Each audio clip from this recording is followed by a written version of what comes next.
Good morning.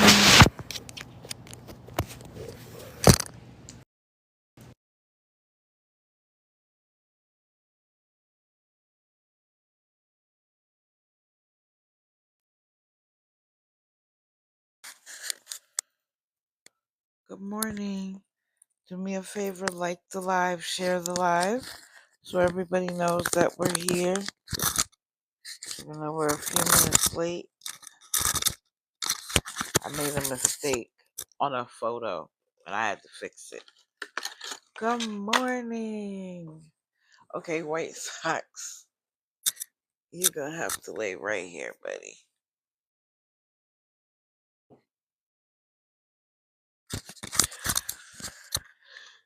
Please, buddy. Please. Please.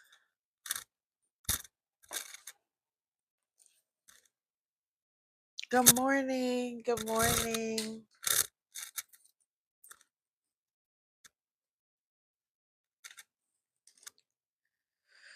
Is that gonna stay? Good morning, guys. Do me a favor, like the live, fill the heart tail, because we got a lot to get to.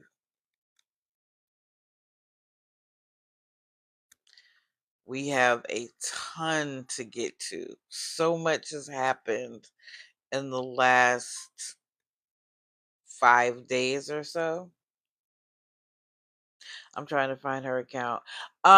She deleted them. She deleted them. That's why you can't find her. She got rid of her accounts.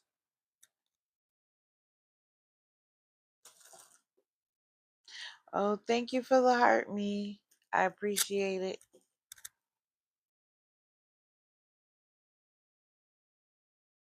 I'm only because we have so much to get through.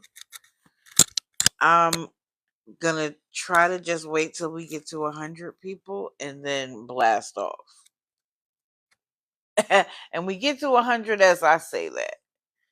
Maybe I'll give everybody one more minute. I apologize. Oh, we're gonna do more than a summary. We're gonna do more than a summary. Oh, thank you, stock market. I appreciate that. Who who in their right mind unplugs their baby? I don't care what the circumstances are, what you are trying to accomplish. Good morning.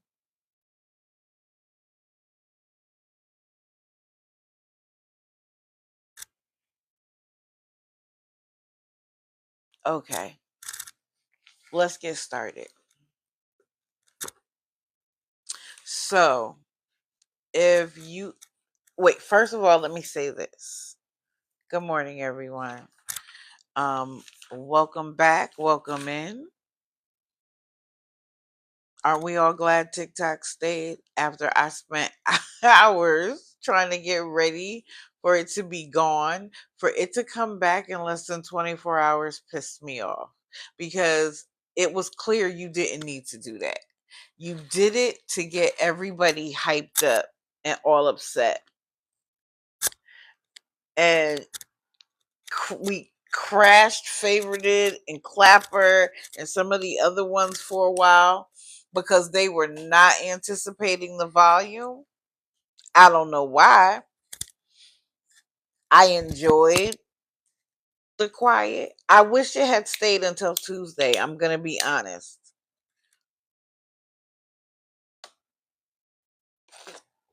Because had it stayed until Tuesday, it would have shocked a whole lot of people. And I think maybe it might have changed a few. But less than 24 hours. But we're happy it's back. I'm happy it's back because I was so concerned about the fact that people were making choices about where they wanted to go that I wasn't sure where to go live. I had more followers, I think, on Clapper than Favorited, but it seemed like all the other awareness creators were on Favorited. So do I do Favorited without a bunch of followers? I don't know, but I'm glad it didn't last. Okay.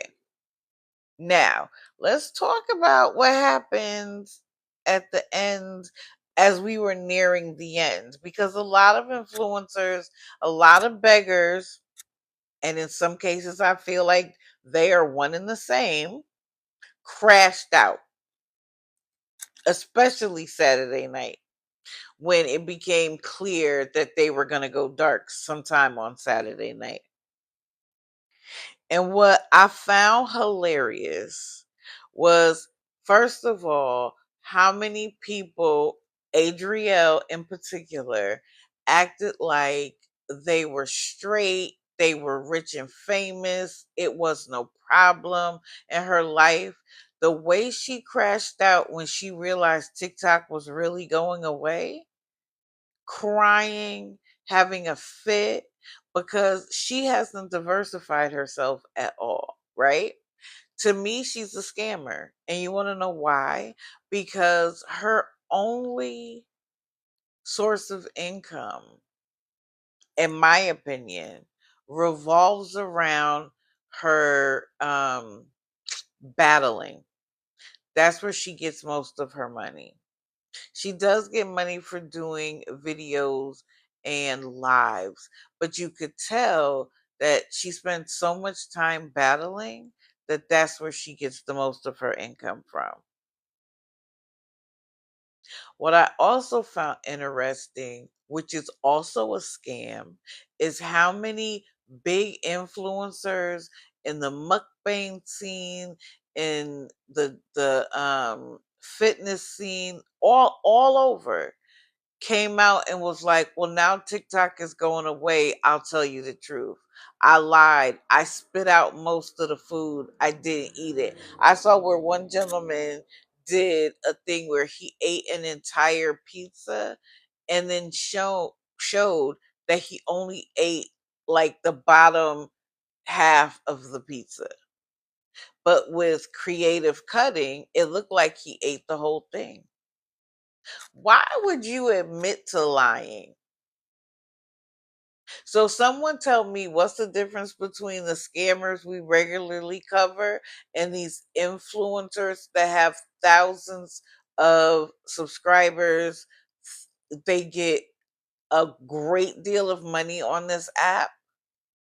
TikTok needs to straighten up, because if they find out that there's an influencer lying about what they're doing, what they're saying, and all of that, their account should go away, because you're not being truthful. You are creating an environment where people think that if they do what you do, they will be successful. Except you left out the part where you're lying. Tell me how that's not a scam.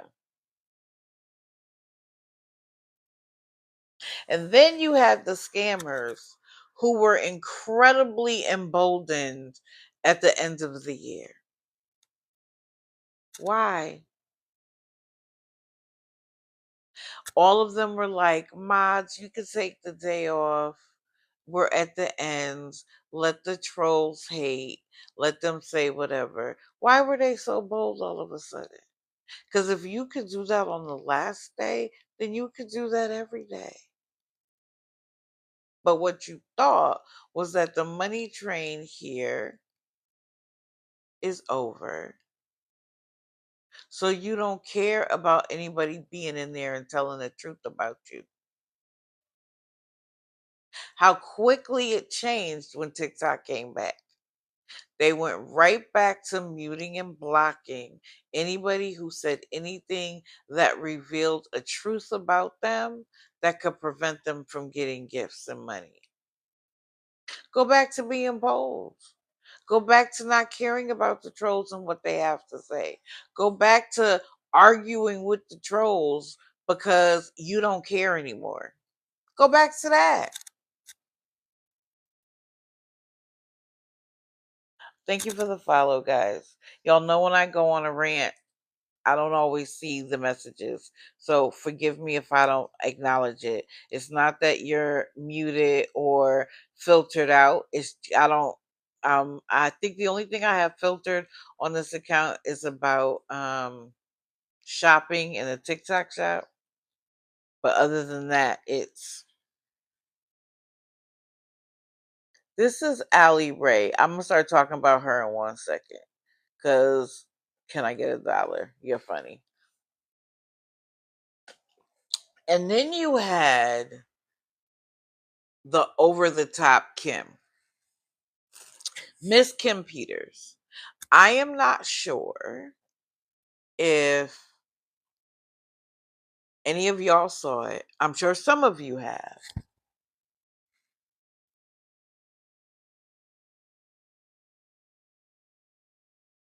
where she thought it was the end and decided it would be a good idea to lift her shirt and wave her boobs around on live. I don't understand how she still has her account unless they bananaed it and then when they brought everybody back, it went away. How is her account still active? It was horrible. It was horrible. And it's not about fat shaming, it's about how inappropriate it was. But again, so bold. White socks. You can't get in my lap, buddy. Okay, let's talk about Miss Allie Ray for a second. Yeah, kids are on here. And just like the conversation that I'm going to talk about that she had with her followers a day or two ago, you are talking in very explicit, vulgar language. And your account didn't say 18 and over or 21 and over. You don't know who's scrolling through. So why would you do that? And then get upset when people are upset with what you do, that we're supposed to mind our business. How can we? All right, let's get on to Allie Ray. Now, she is not a scammer in the traditional sense, I don't think. Because I this is my first interaction.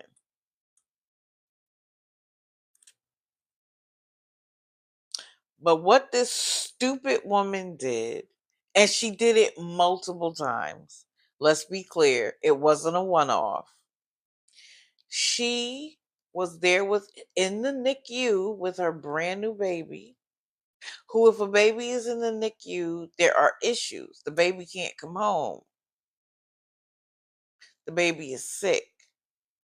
In the NICU, the babies are monitored closely. So she's sitting in a chair on live.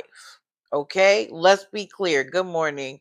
On live, talking to her audience about how she's hungry and how there are turkey sandwiches that they keep like in the refrigerator. A lot of units in the hospital will keep sandwiches and like yogurt and protein shakes nearby in case somebody gets hungry, in case somebody needs sustenance. Most floors in hospitals do that. Not all, but most, depending on the hospital. Well, she decided that she was hungry. She also did it when she was thirsty. Like I said, this wasn't a one off. And she decided that because the baby would get upset if she moved, the smart thing to do was to unplug the baby's monitor. Of course, a nurse comes rushing in. What's wrong? Why is the monitor dinging? And she has a nerve to look at the nurse in front of the live and say, "Oh, it's no emergency. I'm just hungry. I want a turkey sandwich." If you don't believe me, look up Allie Ray.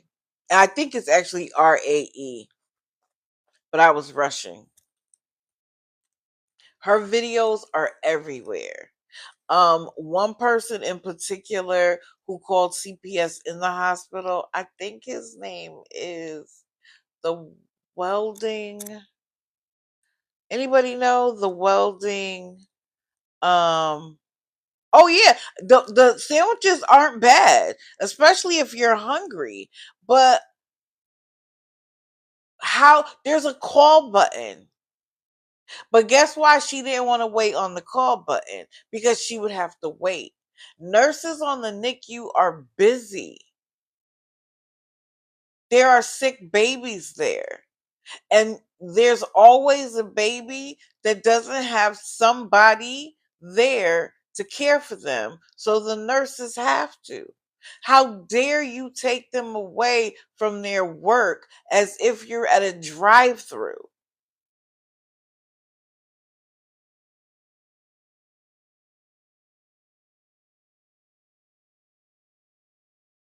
How dare you do that?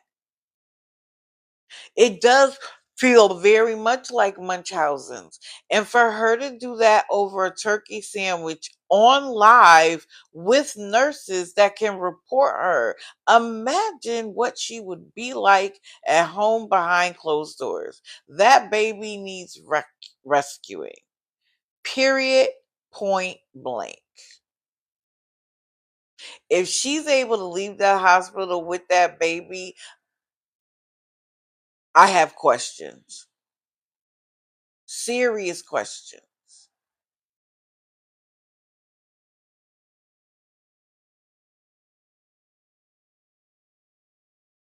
So if you haven't seen the video, it is everywhere. You can look up probably turkey sandwich and find her.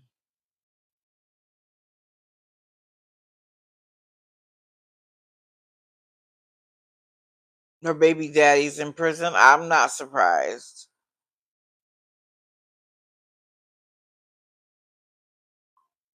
Right.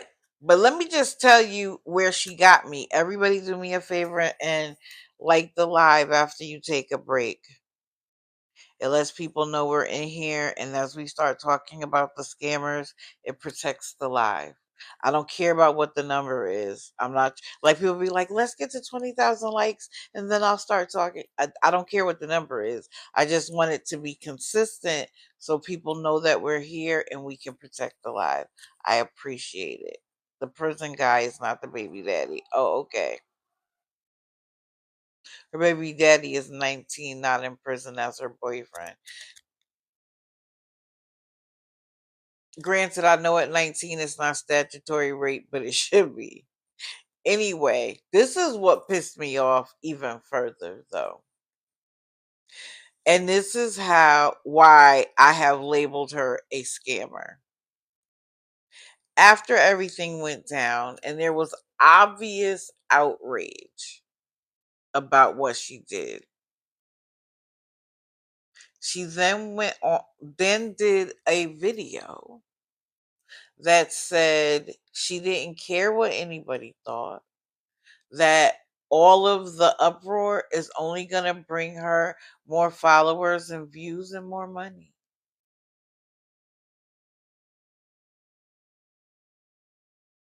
What? You would think after being caught by something like that, she might be a little bit humble. She might be apologetic.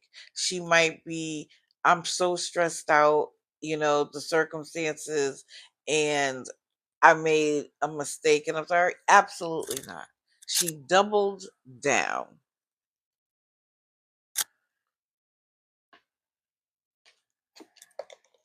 Lady, you are a piece of trash.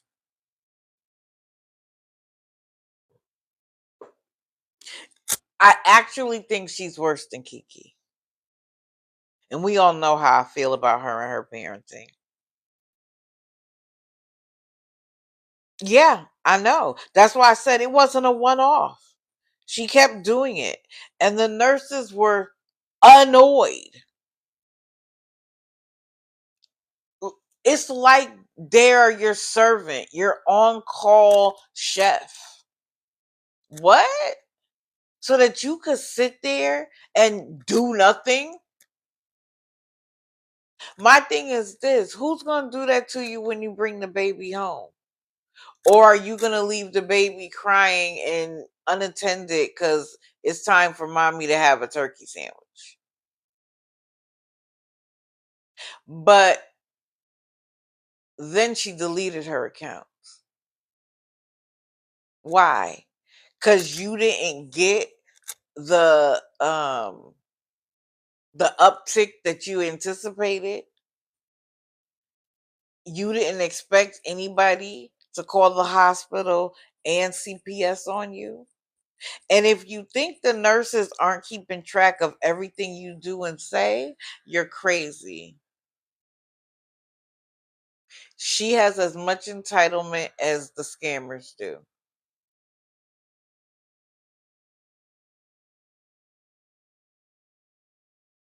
Right. She didn't want to upset the baby by moving her. Ma'am. So you're concerned about her getting upset, but you're not concerned about the fact that you're unplugging her from a monitor that is used to keep track of her vitals to make sure that she's healthy.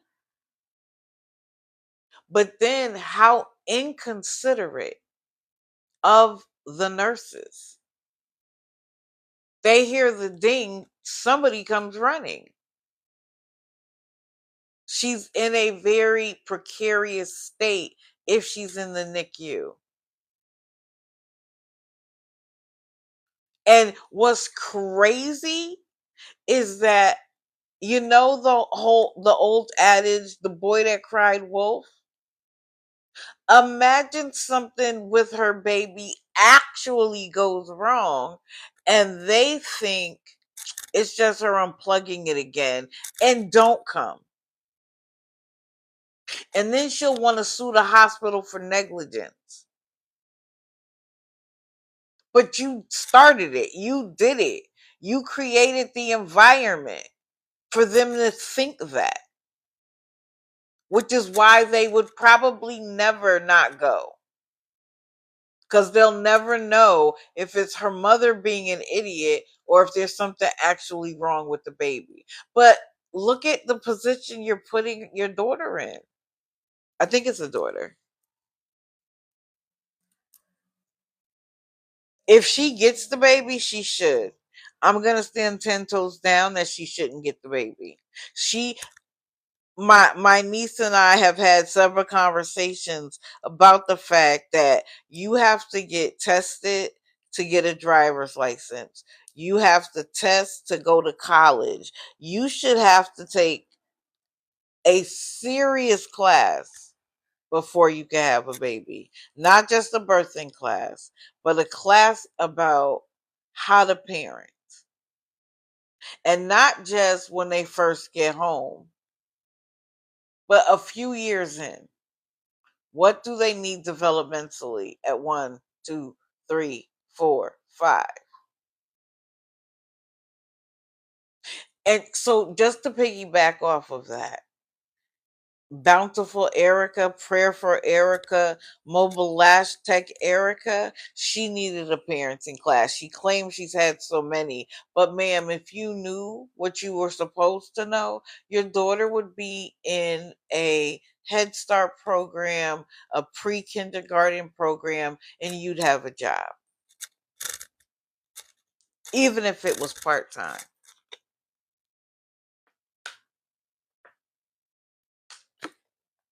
I heard that. I heard that she gets people to give her money. I've heard that if I'm not mistaken, she got people to fill Amazon wish lists. Good morning, Debs. She's deplorable. She better be glad she got rid of her account. You heard she was arrested? Wow. I wouldn't be mad if she did. To me, she's another Nurse Hannah. And all I could say is keep being narcissistic, because it's narcissistic to think that you can do this, post it on social media, and face no accountability. And even try to gaslight people after the fact. Keep being narcissistic to all of the bad parents out there, because you provide so much proof. It's amazing. Now, I believe in raising the consciousness. So let's just talk about this real quick.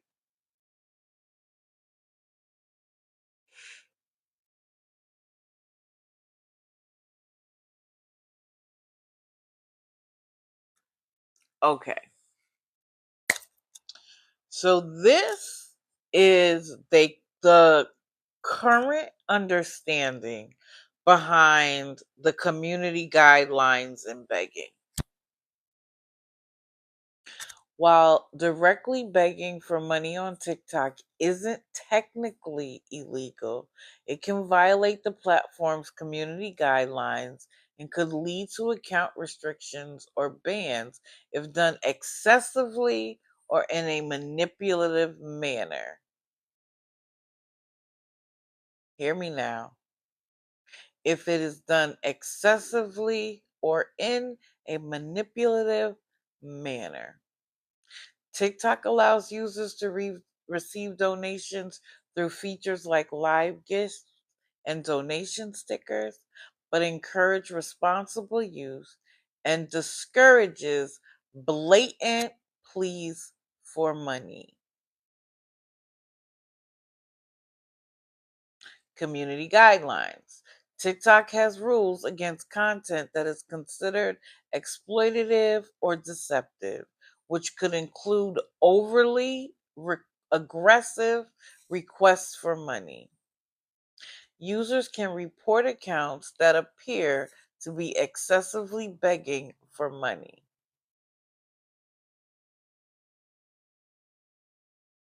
So, for anyone who says that this is what the app was for, that they're just asking for help when they're doing it every day, excessively, manipulative, aggressive.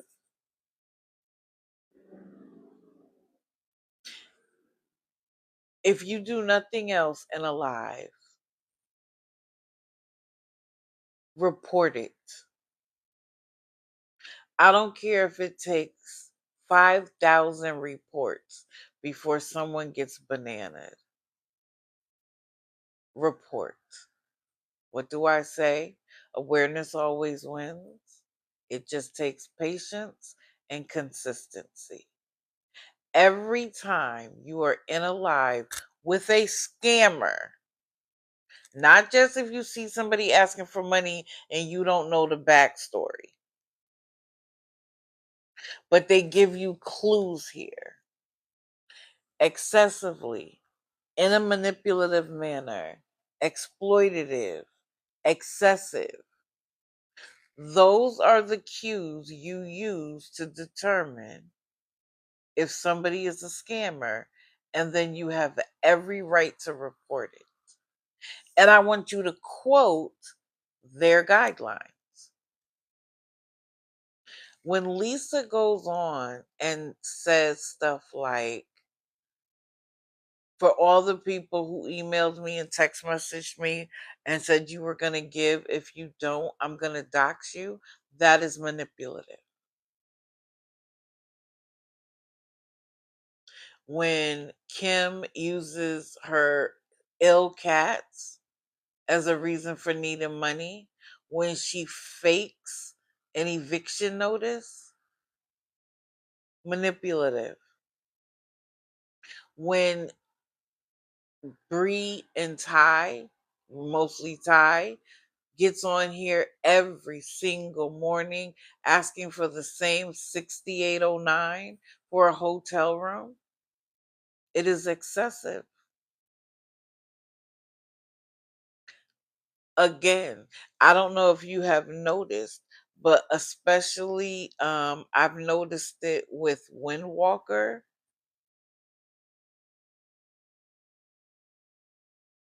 Their lives have been discontinued. Oh, anybody, you can screen anything that I put up. You can screen grab anything I put up. Because the goal, literally, who cares how it's affecting you? Princess Jasmine, welcome to the chat.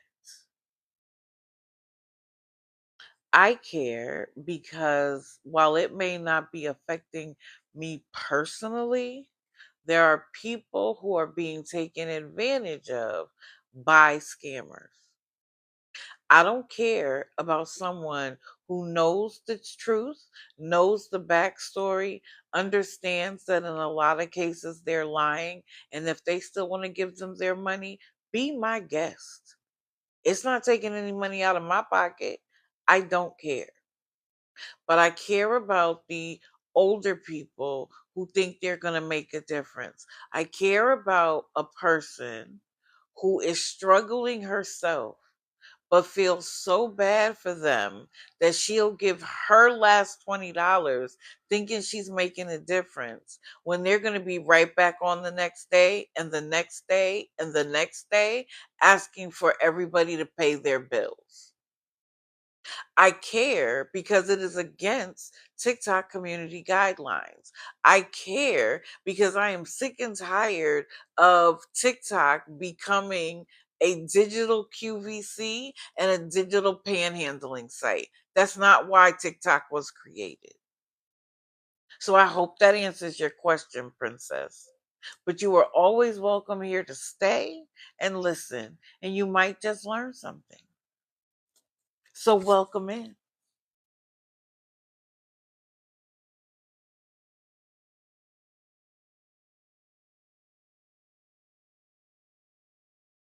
Yes, there's plenty of ways to monetize on TikTok. All you gotta do is a Google search, baby.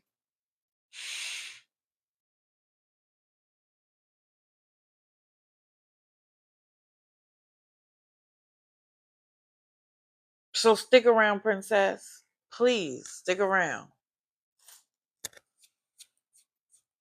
Because I might just talk about the person that is that you're enabling, and you might learn a thing or two.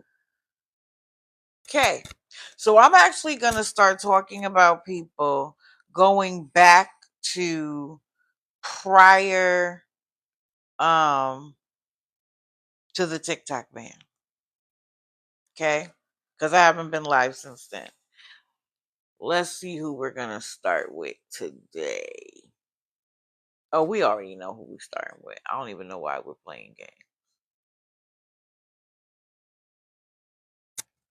Miss One Day at a Time, Amanda Bowden. Because y'all know she's my favorite. And y'all know that I always say she'll be back.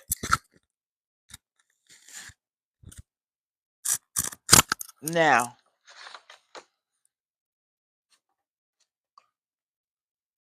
I'm sorry. She didn't come on before. I don't think she might have come on briefly before the ban, but that's not where we are with her. Right. So if y'all recall,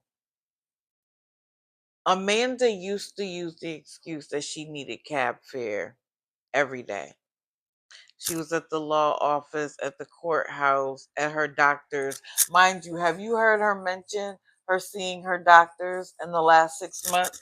I haven't heard her mention seeing a doctor in months. In months. But back in the day, she was constantly asking for cab fare. And when she realized that wasn't going to work anymore, because people were like, if you have Medicare, Medicare gives rides as long as you have Medicare and Medicaid, as long as you give them proper notice. Like, you can't call them that morning and say, I need a ride, right? And people realize after a while why you need a ride everywhere. Like, you get a check. How come you always need a ride? So she stopped that, and it became about other things. Primarily, when as it started to get a little colder, it became about housing. If you don't think that these scammers are watching each other, I promise you they are. And when they see what somebody else is using to get money, they will try to figure out how they can incorporate that into their life so that they can start using it. So when all of those months that she was claiming that she was going to be homeless, she was still living in Frank's mama's house. So, Princess, when you ask why, it's because she lied to people. She stood outside of Frank's mama's house and lied to people about being homeless to get money. Tell me on what planet that's okay. What culture, what religious organization would find that okay? The only place that that's okay is in scammer world. And she would cry those big, beautiful blue eyes, and people would reach deep into their pockets to help her. How many times did she say she was getting an apartment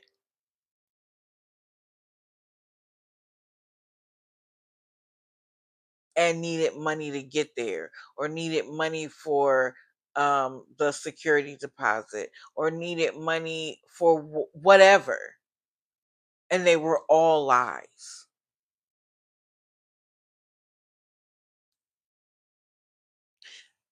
Then the money started to dry up again because people proved that she was in Frank's mama's house. That Facebook page, Sanford, I can't quite remember. If anybody knows the name of the Facebook page that talks about her and her boyfriend Frank, put it in the chat. People that live there started to reveal the truth. The Wall of Shame in Sanford, Maine. There you go. Look at how that rhymes. The Wall of Shame in Sanford, Maine.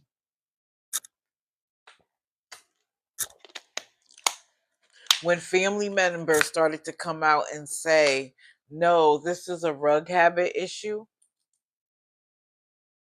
people stopped giving. And when she saw the money train run out, she realized she had to do something different. Because remember now, we had to pay for a tent. We paid for stuff for her car. And when I say we, I mean the general public, not me. Paid for a car that never existed. Covered her expenses when she claimed that she sent her check to an apartment on, what was it, Facebook Marketplace or whatever, Craigslist something, and it turned out to be a scam. I love though how when they get scammed it's wrong, but when they scam somebody else it's justifiable.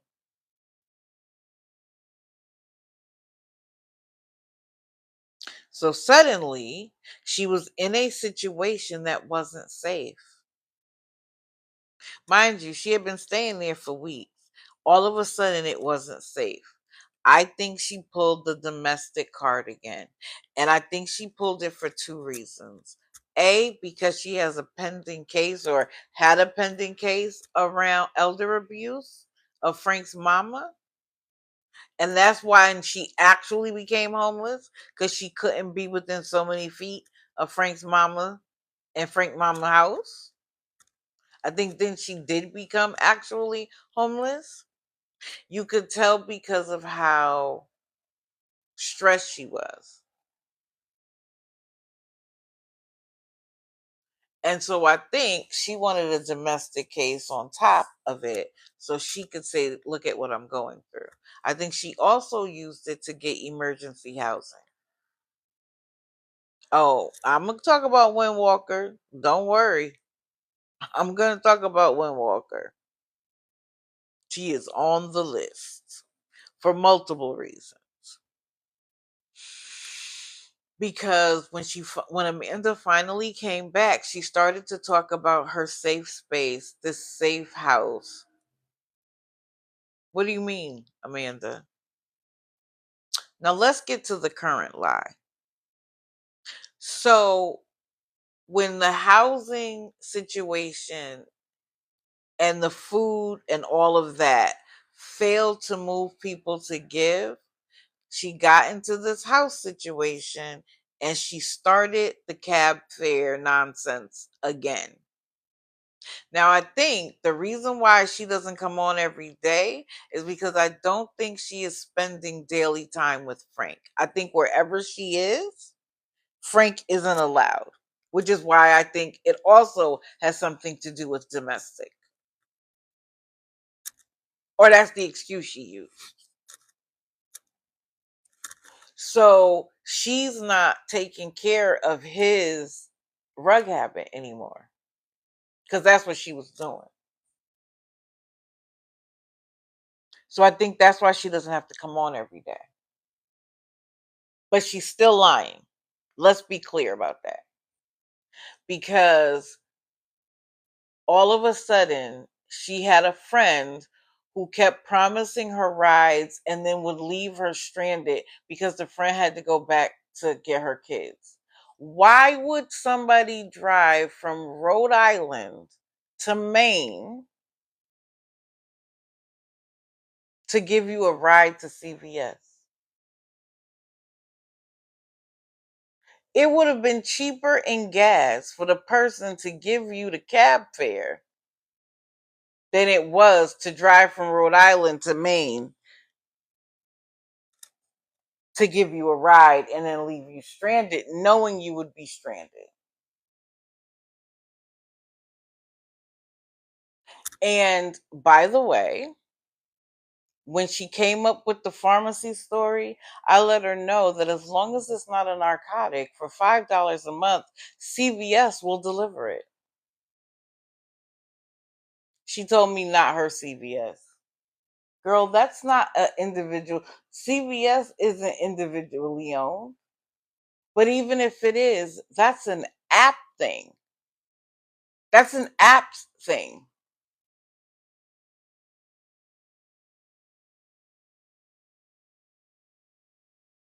But she didn't even bother to look, which is how you know it was strictly a money grab.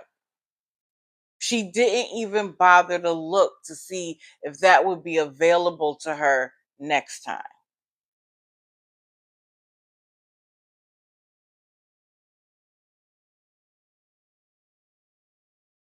So she went back to the cab. Why? Because the particular cab company that she uses doesn't accept payment over the phone.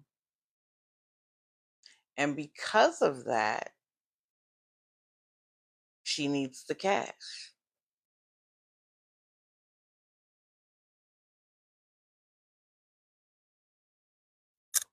So she came on a couple of times, like I said, before the app closed to say she got abandoned and she needed money. Mind you, it always happened at night. Why did it always happen at night? Why would CVS tell you that your medicine would be ready at such and such a time, but then they made you wait 3 or 4 hours, whatever she said? If you had said to the people at CVS, who I'm sure this is a recurring prescription, I have a ride that has to leave and I'll be stranded otherwise. You mean to tell me the pharmacist wouldn't take that into consideration and be like, let me go ahead and get it done? One time I had a surgery and I had to get medication. I called the pharmacist and I said, hey, listen, I just had surgery. I'm being driven home. I'll have no way to get the medication once I'm home because I didn't know there was delivery at the time either. I was like, I know it's a rush, but can you please do it? I'm about 25 minutes away.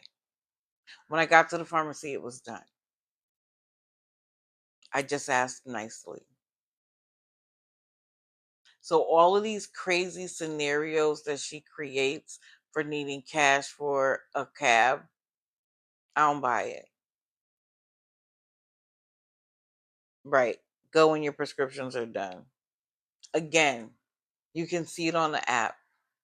If you put your phone number in, CVS will text you. And I'm sure Walgreens will do the same thing. But last night, because if you guys are following the scammers, I couldn't even get lunch yesterday. It took hours because as soon as I thought, okay, the scammer has closed their account, another one came on.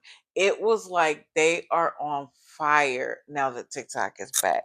But let's be clear, they only are getting a 75-day reprieve.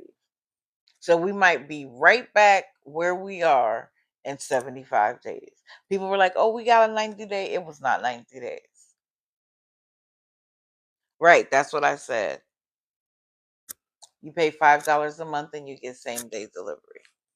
But let's move on to her from last night. She was asking for $20 and then she became more specific and said it was 18. And she says she's short because it's due to the disability increase. Now, if you guys aren't aware, I talked about this before. Social Security uses the months of July, August, and September. They look at the interest rate at that time to determine the cost of living adjustment or COLA that people on Social Security get the following year. Why they don't use the whole year baffles me, but whatever. And if you're living somewhere that is income based, when you get a bump, your rent gets a bump. It's usually nominal. It's usually not the entire bump, but it's a portion of the bump. Now, she says that she's short her house dues, which is essentially rent, of $18. She reveals that her weekly rate is 175, which is cheaper than a hotel, but still I think it's $700 in that neighborhood. Of course, if she didn't pay it, she was going to get kicked out. My question is, when did you know about the increase? They didn't just tell you today to or yesterday. Today might be the deadline, but they didn't just tell you yesterday. But they know she gets a social security check. They know one is coming. So they can't wait 2 weeks so that you could do the back pay and then pay going forward. They know you're in a situation and they're going to put you out over $18.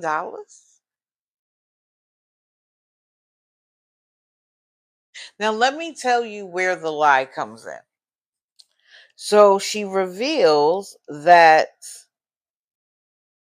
it comes out every week.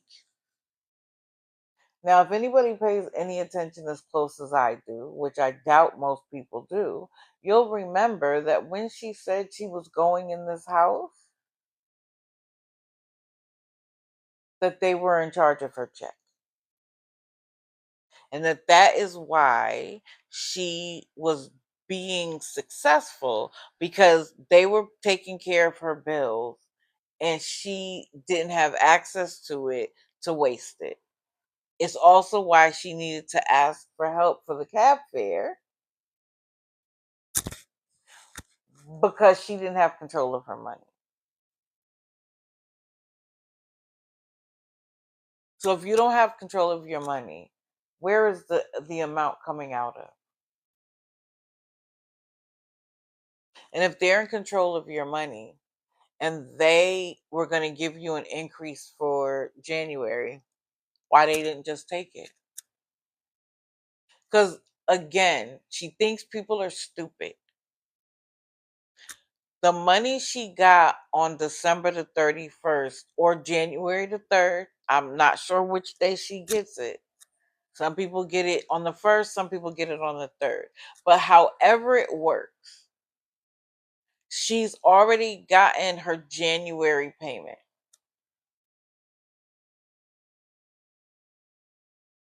So why wouldn't they just take it when she got her January payment?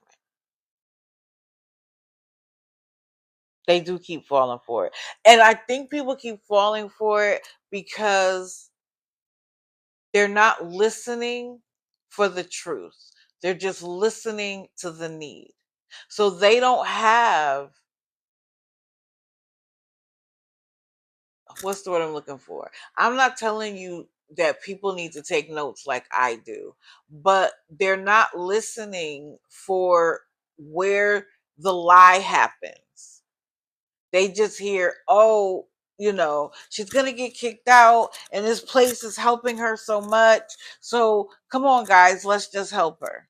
They're not looking for the lie, so they don't see the lie. They do want to see the good in people. And again, because she can cry and her story sounds so convincing and she's not asking for money every day like she used to, people are like, she must be on the right path. Now, I'm not saying she's not improving. I think a lot of them are improving because the train has left the station and they had no choice. Shout out to Carol Sue. When the money stopped, did she go on the street? No. She was right at her daughter's house.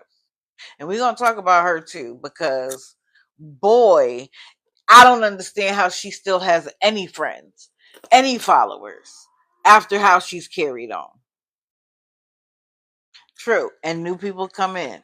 You know what else irks me about them is when someone asks, what's the story, or what are you asking for, or what is it for? And they get mad and be like, I've already said it 10 times.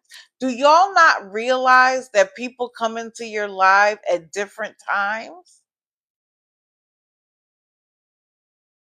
So what you said 5 minutes ago, 1 minute ago, 10 seconds ago, somebody might not have heard because they just scrolled in. Why do you get mad? Because the reason why they get mad is because they don't want to have to repeat themselves, especially when there's a lie involved.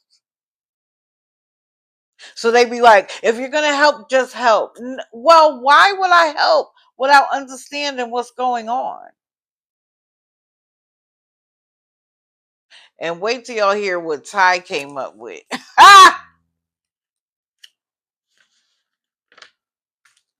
You live 15 minutes away from Amanda? Yeah.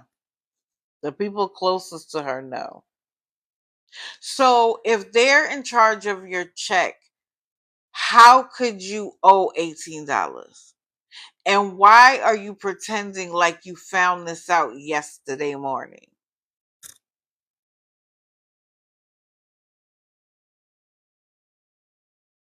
Let me give you my summation. I don't think she needed the $18, $20. I think this is prep for her to start asking again. She doesn't want us to know where she's living, who she's living with. She doesn't want anybody to speak to the landlord. She says she can only go live there when she's alone, etc., etc. but we know you owe $175 a week. Why do we know? Why do we get to know that? Because she's going to start asking for help with her house dues. Or she's going to say that most of her check went to the house dues, so she needs help with such and such. Because if you need to be secretive, you wouldn't give us any information. Because everything you give us is a clue to where you are. We already know you're in a safe house, in quotations, which means all people got to do is look for a house that provides housing for people in dangerous situations like domestic violence and see who's charging $175 a week. And we found you. I'm not going to do that, but people who do that, she told us about the $175 so that people will be able to put two and two together at 175 times 4 or 52 weeks. And we know how much she has to pay in rent. I promise it is, yeah, everything is included. I promise that this is a preview to the begs we can anticipate in the future.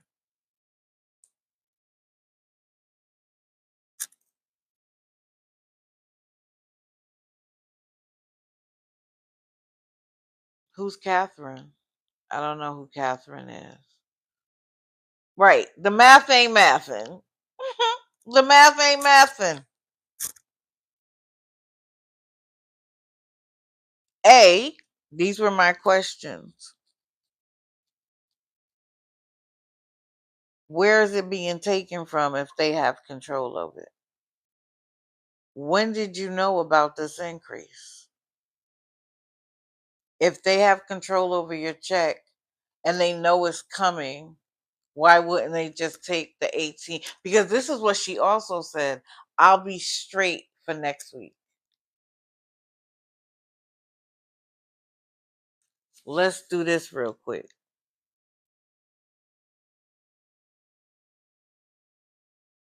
We gotta go back a ways to find it. Let's see.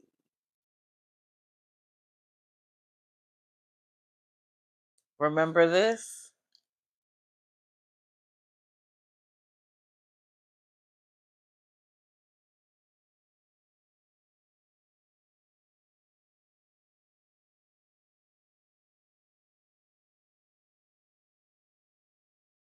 Today's the 22nd. She gets her next check on the 31st. Is that why you're saying you're gonna be straight? Yeah, this is Amanda. Amanda Bowden.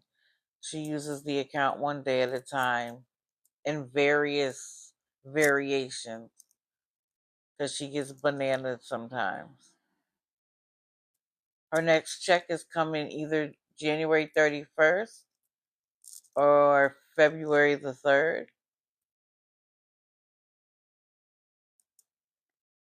But I don't think she was receiving SSI prior to 1997.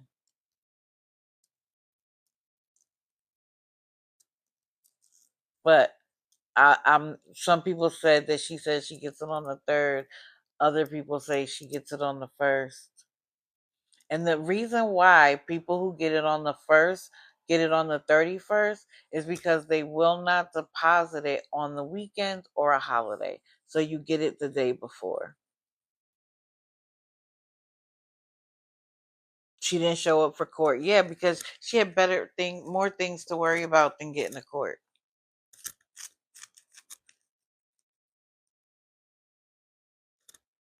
Because she was in an unsafe environment.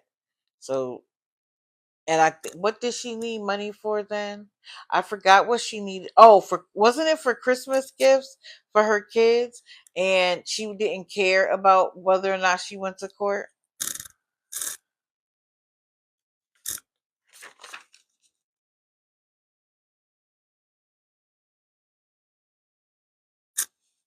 So let's just sit back. We don't take over people's finances. The only time I've known that is in a rehab situation. So maybe that's where she is. She's in a rehab house. I don't know. So how she get back if she never got the money for the ride?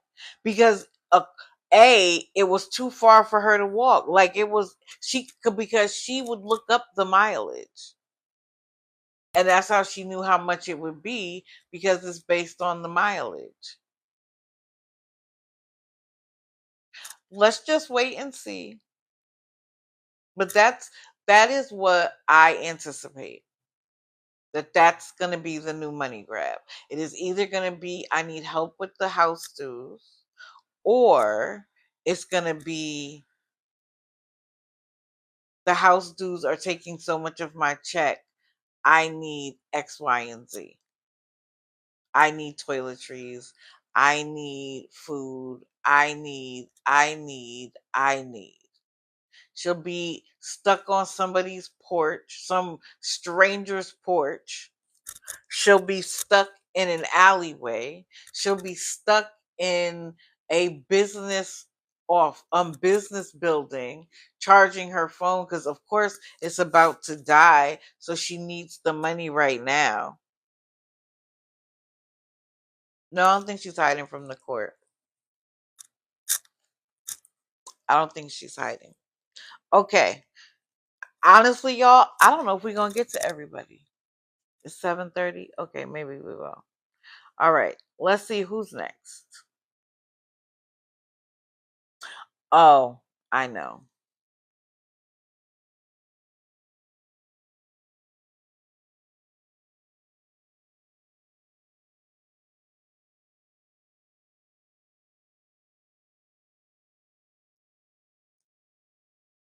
Oh, wait, hold on. That's not the picture that I wanted.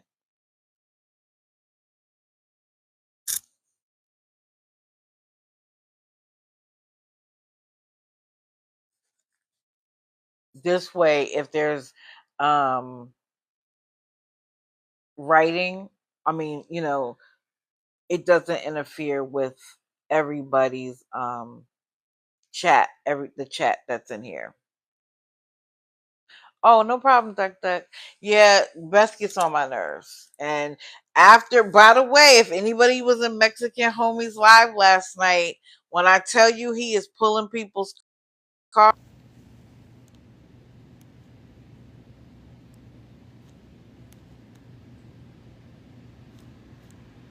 Wait, what? Hold on, guys.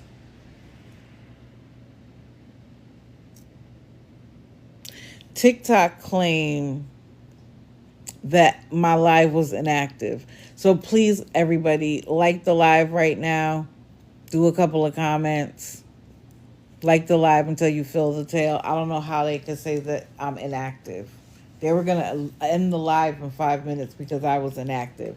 How can they end the live on me in 5 minutes if I'm inactive and I watch people on here sleeping, dozing, silent? Or is it just that I got to touch the screen? But the person sleeping doesn't have to touch the screen. TikTok, you get on my nerves. Miss Carol. Now, wait.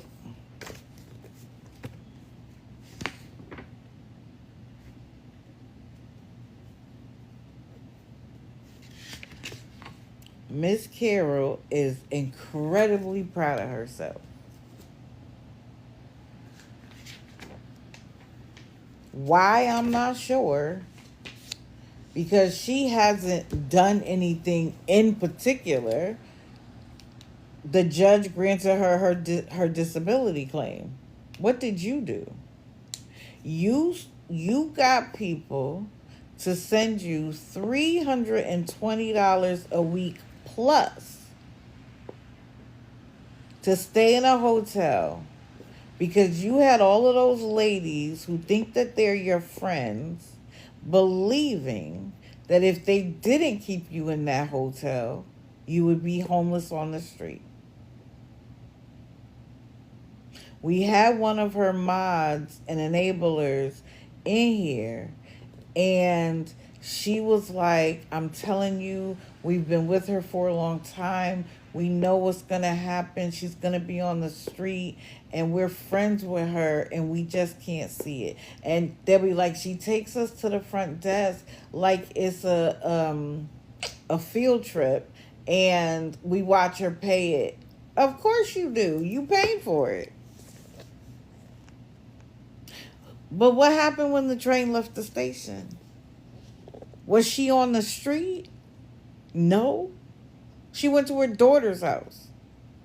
And when she no longer could ask for money for a hotel room, that didn't stop her. She then needed all food, necessities, etc., because her daughter couldn't afford it. I don't know any daughter that says you can come live here, but I'm not going to try to feed you. Now, it would help, but my thing is this: if she was homeless, why didn't she have food stamps?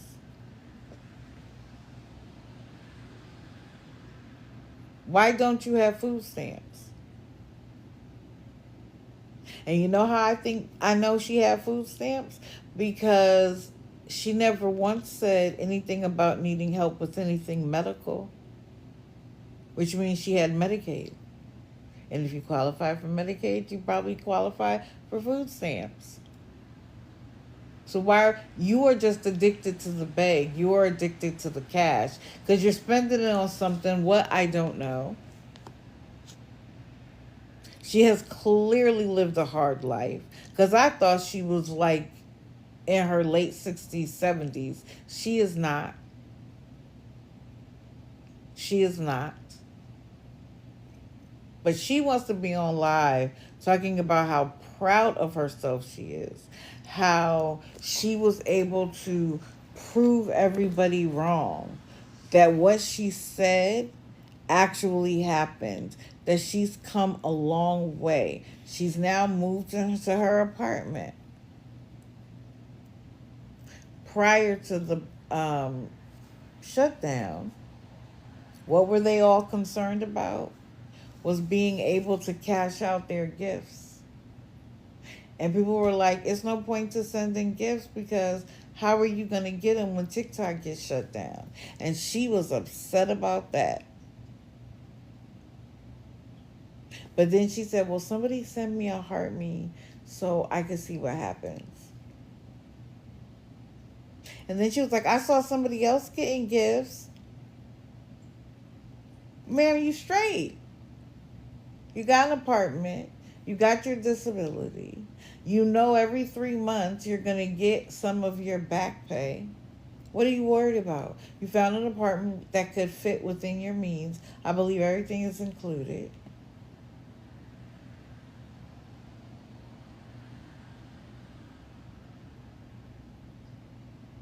Why are you so worried about 1 cent gifts?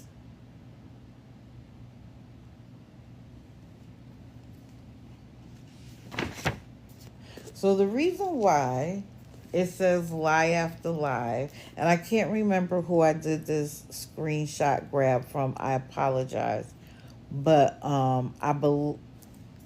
Oh, thank you for the follow, guys. I appreciate it.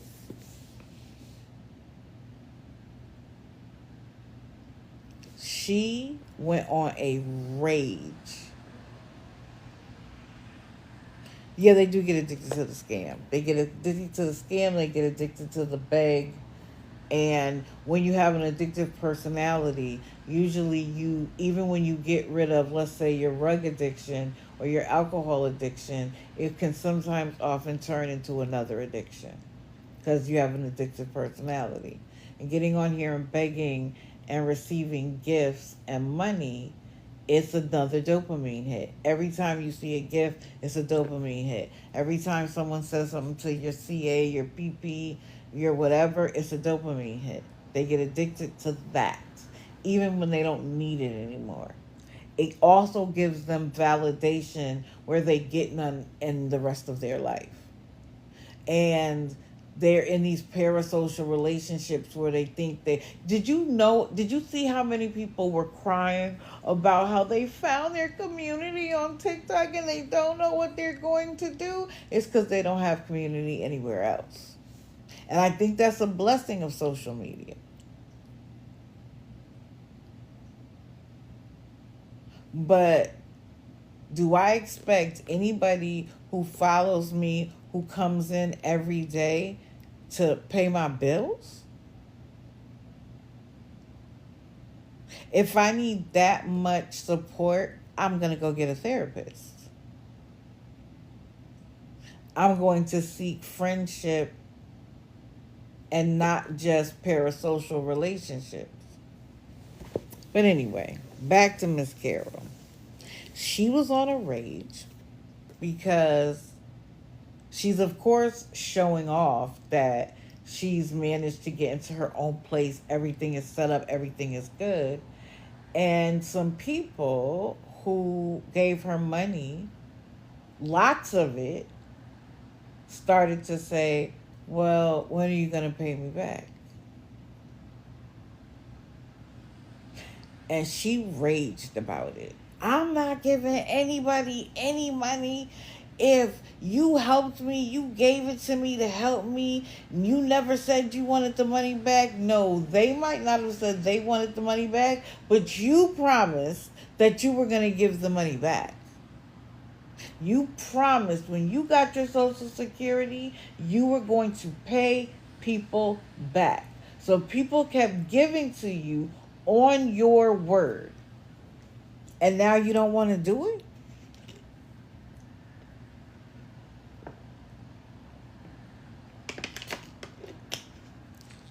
Now nobody deserves to get paid back, even though you told them that you were going to pay them back? Some people didn't take from their extra. Some people took from their need. But they felt you were in more need.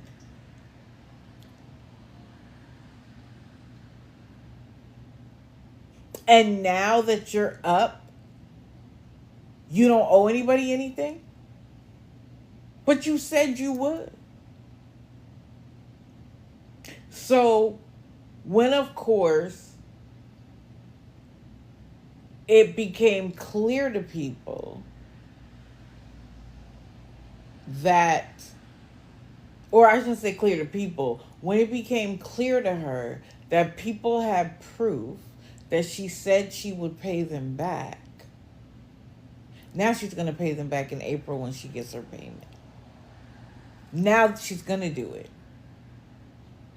She made an announcement. Anybody who wants their money back will get it in April.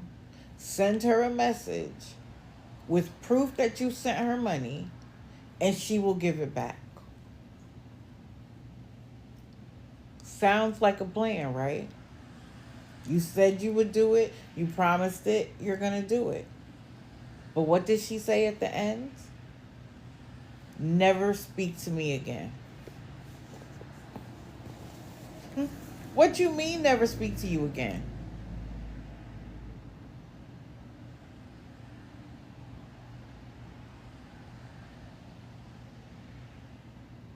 What do you mean never speak to you again? These are people who supported you for months. And now that they're asking for what you said you would do, never speak to you again, I don't understand how she has anybody still in her life. I really don't.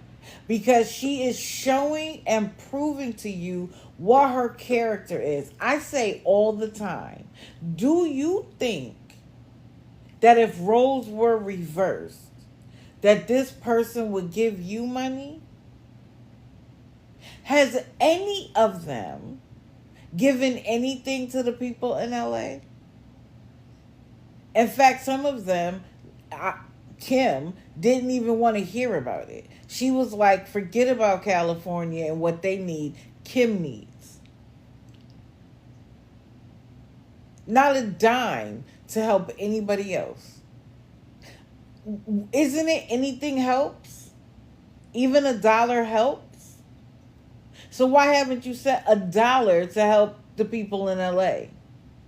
Not everybody who ended up in the fire, who lost everything, was wealthy. Anything helps, right? Even if it's $1.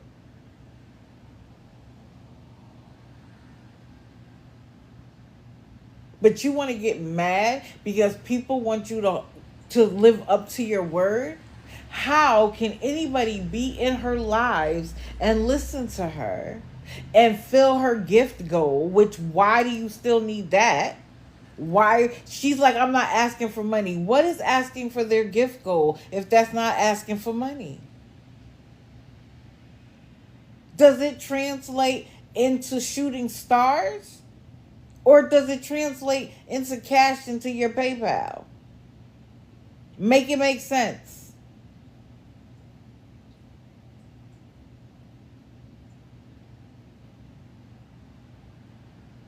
And because awareness always wins, and because people are going to see your true character, your numbers are going to fade like they did for Carl. Because who you really are, Miss Carol, is being revealed every day.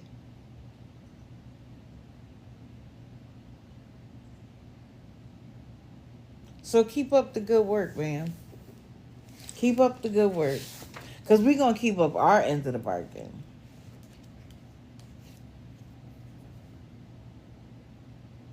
And guess what everybody's new thing is? That the awareness community is creating problems in their life. That's their new thing. So she actually brought up something about awareness tried to set her up.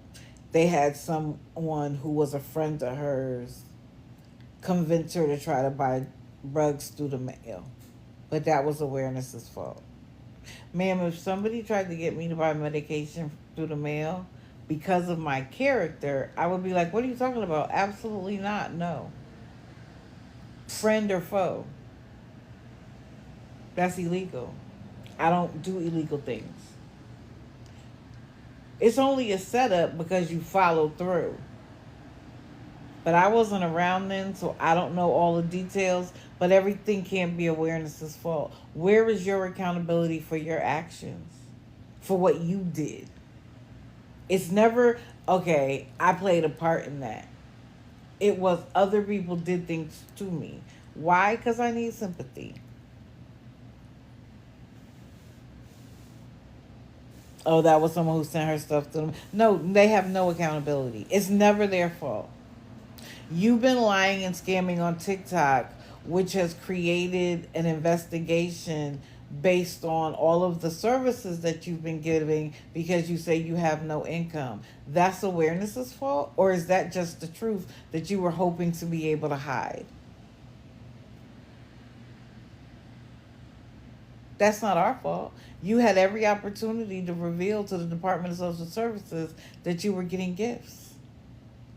And had you told them, maybe they would have been like, oh, if they're gifts, it's no problem. But because you chose to hide it, and awareness brought it to somebody's attention, it's awareness's fault? Okay.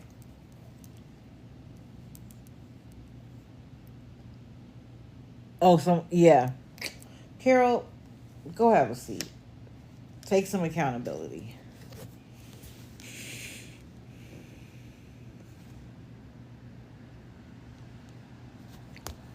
I use this picture because his hair is ridiculous. Ridiculous. This is Bree and Ty.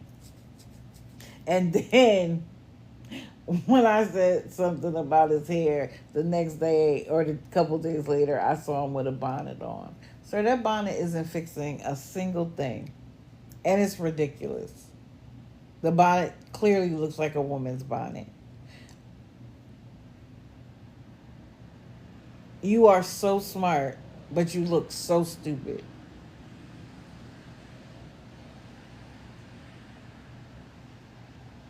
Yes, he's incredibly irritating. He's incredibly irritating because A, he thinks he's the smartest person in the room. B, he wants to say he has all these great qualities, that he's this great person, that he has all these abilities, but I can't work. But I can't work. Now, I have two different notebooks, before TikTok ban and after. So I gotta go look back and see. Oh, I didn't say what I wanted to say. And that is that if you were in Mexican Homies Live last night and you follow Beth, he was able to prove that she is stolen valor.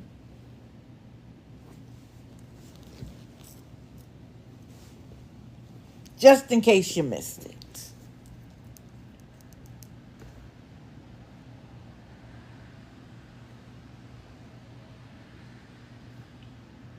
So prior to the ban, I was in there live and I was just telling the truth. He gets an SSI check. He gets it every month. He doesn't use his SSI check to pay for the hotel ever. I got blocked. Why you blocked me, sir? Because I told the truth? I didn't make up anything. I didn't um, say, well, based on what I know, this is what I think. I simply stated facts and I got blocked. But I need to get a life. I need to get a life. I'm a troll. How is a truth teller a troll? To me, a troll is someone who goes in there and talks about your weight or your looks or anything, right? A troll is someone who goes in and teases you. How am I a troll? Because I told the truth. And you just didn't want the truth in the chat because you didn't want anybody to have any questions.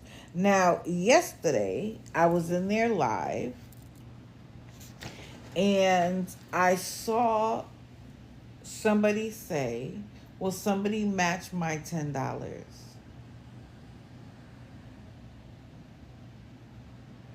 And two women did it. One person gave 10, the other person gave 10.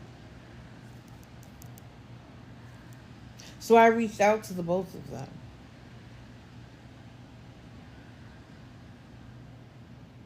And I said, it was a long message, by the way. But it was just like, I was in the live. I saw that you guys did the, you know, 10 match.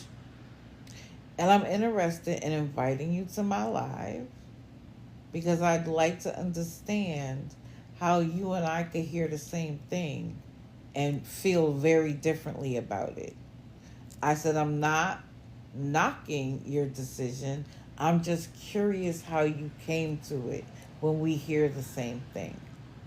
And what got me was one of the women was a single mother who didn't even have heat and she gave them $10.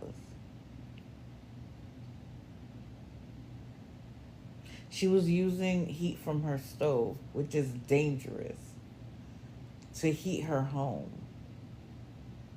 for her and her kids.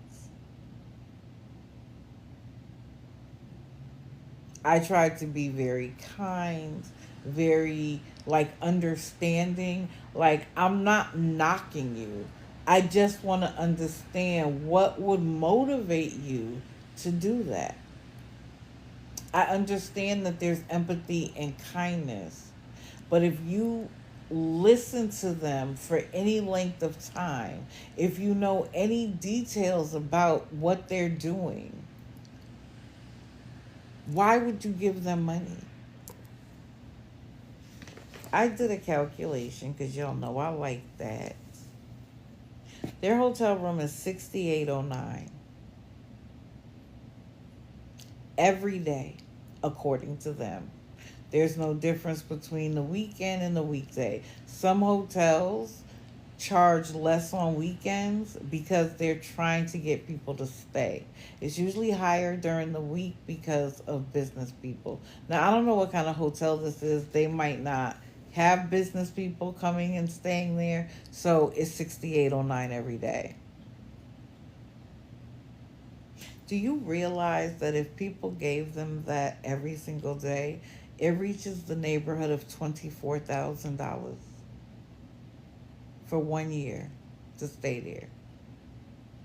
And he expects to get on this live every day and get 6809. $24,000 is sometimes people's salary. You expect to beg a salary out of people on TikTok? That's not even realistically sustainable.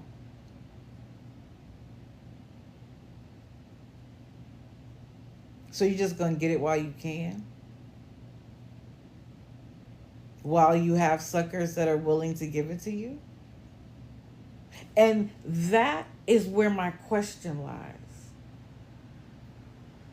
Do you think that the $10 you gave today made a significant impact on them? Because he's just going to be here tomorrow. It's not like he's asking for a hand up, he's asking for a hand out,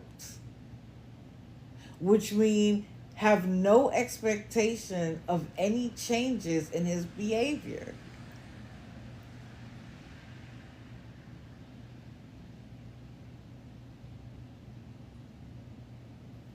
And once you give them money and the money train starts leaving the station, they're going to start reaching out to you personally. They're going to be requesting money from the app you use to give them money. And say they're not getting money anymore from TikTok. Can you help? You helped before. And heaven forbid you say, I have my own bills to pay. And they'll be like, well, you gave us $10 the last time you had bills to pay.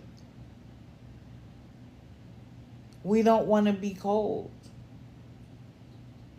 Now, let me give a caveat. There was a woman on here crying who said that I think she lived in North Carolina. They found a mother, father, and a baby in a tent in the cold, frozen to death. I don't wish that on anyone. Not any of these scammers, not any friend, not any foe. That is sad and tragic. And I blame the city or the state.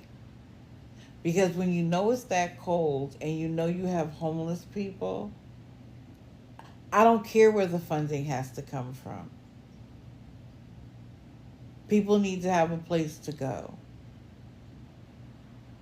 How do you make homelessness illegal but make getting an apartment almost impossible? Where did this 3 times the rent come from?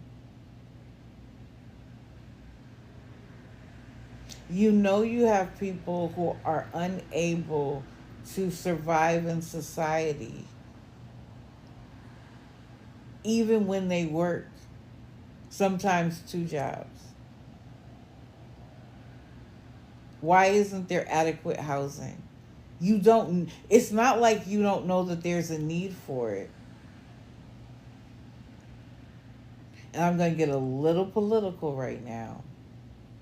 But you can rent out hotels, entire hotels, for people who cross the border and give them food stamps. But you can't take care of the homeless population that's here right now? Citizens?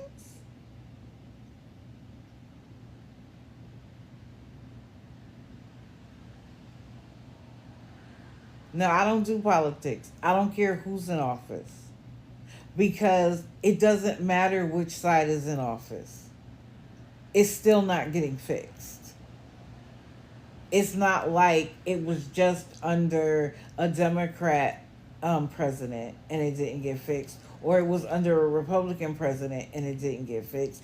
It's not getting fixed. It doesn't matter who's in office.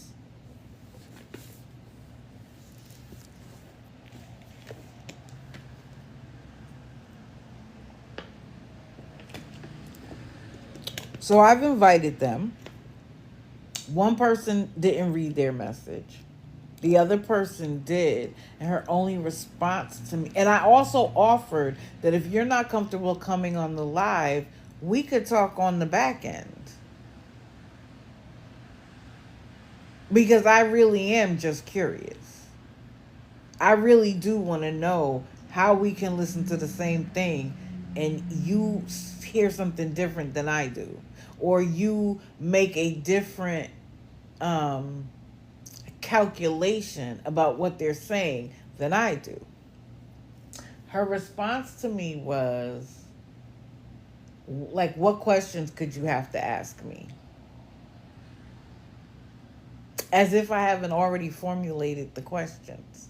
So she got another long message with all of the questions I could think of off the top of my head. Hopefully. I also invited her to come to the live and just watch. Because, and I'm about to go on a tangent, a little bit of my own rant. Some people who claim to be in awareness are equally deplorable. I wish they would stop using the word. Y'all know that I stopped associating with the word because I was sick and tired of what I was seeing people who claim to be in awareness were doing. How are you in awareness threatening somebody else's life? How are you in awareness taking the picture of a dead grandparent and making that your profile picture? How are you awareness when you take a minor child of a scammer and make the minor child's photo your photo? Now, there is a range of how people do awareness, right? But there's also right and wrong. And the only thing you do by doing that is make them more sympathetic. When they see awareness go out of control, it makes their supporters feel even more emboldened to stick with them because they don't like what they see.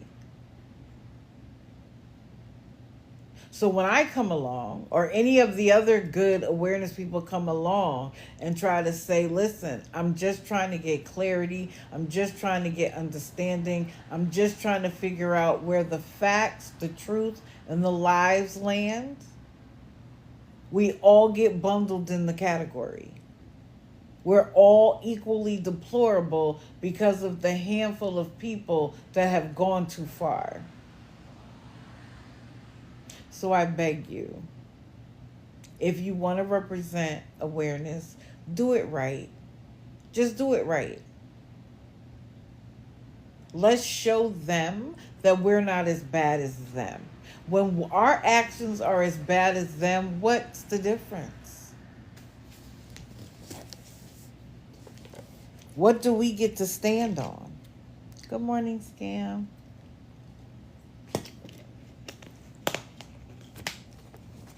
White Sox, please don't start. White Sox wants to say hello. Okay, go sit down, buddy. But let's talk about them specifically. Oh, Bree and Ty. Of course, they need 68 to keep the room.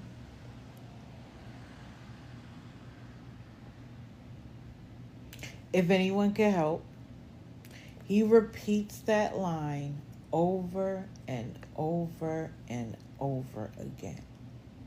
Now let's go back to the raising the consciousness. if it is excessive, if it is manipulative. What were some of the other words? It is against community guidelines and can be reported. Let me, for anybody who wasn't here, let me just bring it up one more again.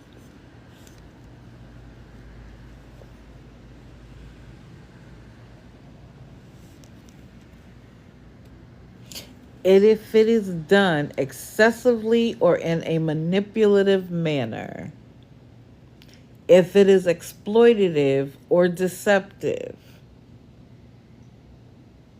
if they appear to be excessively begging for money, it is reportable. The reason why they use other people's cash apps is to avoid their cash app being reported, and B, instead of getting $5 and $10 and $20 from a bunch of individuals, they get 6809 from one person. That person has to deal with the consequences of having a bunch of different cash apps of people she doesn't know in her cash app. He only has to say, I got a gift from one person. Again, manipulative. Everybody take a screenshot. Clearly, this is just a Google search.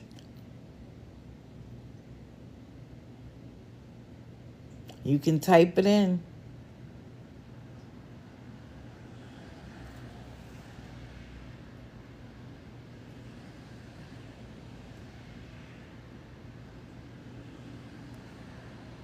Using someone else's cash app is exploitative and deceptive.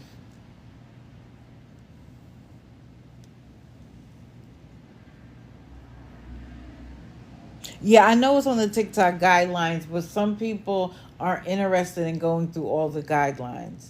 So this is short and sweet. Oh, I'm sure people have reported it. I'm sure people have reported it. But we have to be consistent and patient. Report everything. Report the live. And use these words. They are excessively manipulative, exploitative, deceptive. Because guess what? Those TikTok is run by a computer.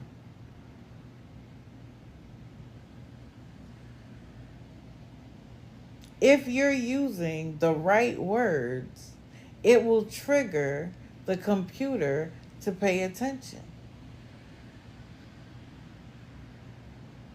So if you just type, they're scamming, that might not get it.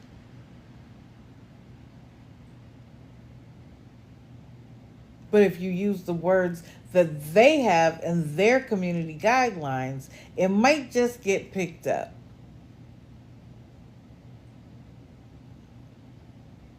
Okay? Everybody get a chance to screenshot it or look, like I said, this was a simple Google search for anybody who doesn't want to go through all the guidelines.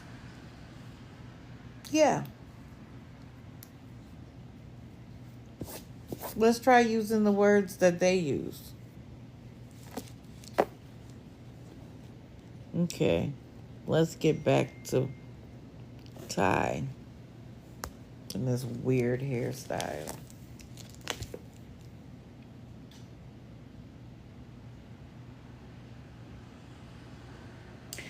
The other thing that they do that ticks me off is when they say all they need.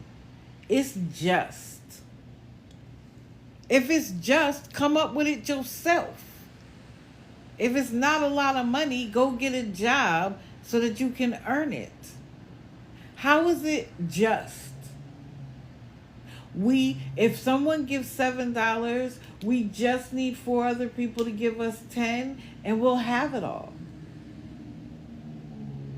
Just It's not that much, guys. I just need $30.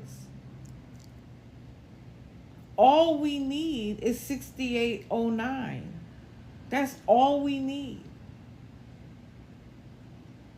That's all you need every day.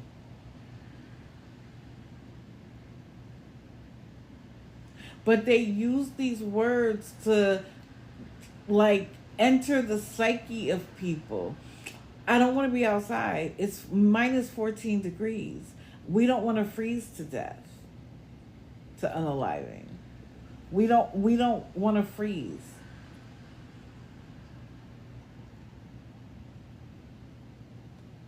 Oh, and what did he say? Bree has asthma. If she can't breathe in 30-degree weather, imagine what minus 14 degrees will do. We're just trying to keep warm. Claims that there's no homeless shelters nearby.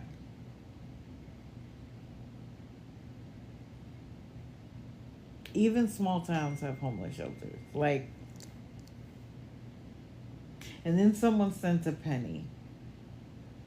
And in his sarcastic way, raved about the fact that somebody gave us a penny. Thank you, thank you, thank you so much, thank you so much. Now all we need is 67.99. Like, stop it.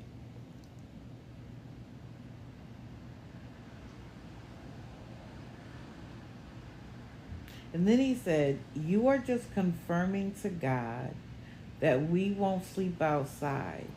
But then, as soon as he says that sentence, he follows that up with, "But I don't believe in God, the universe." So, why did you say you just confirmed to God? Do you know why he said that?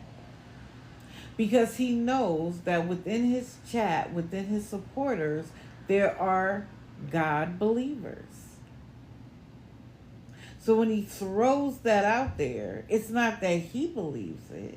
He throws it out there so that people who do believe connect with that sentence, with that sentiment. You're right. God doesn't want you outside. But he doesn't even believe it himself.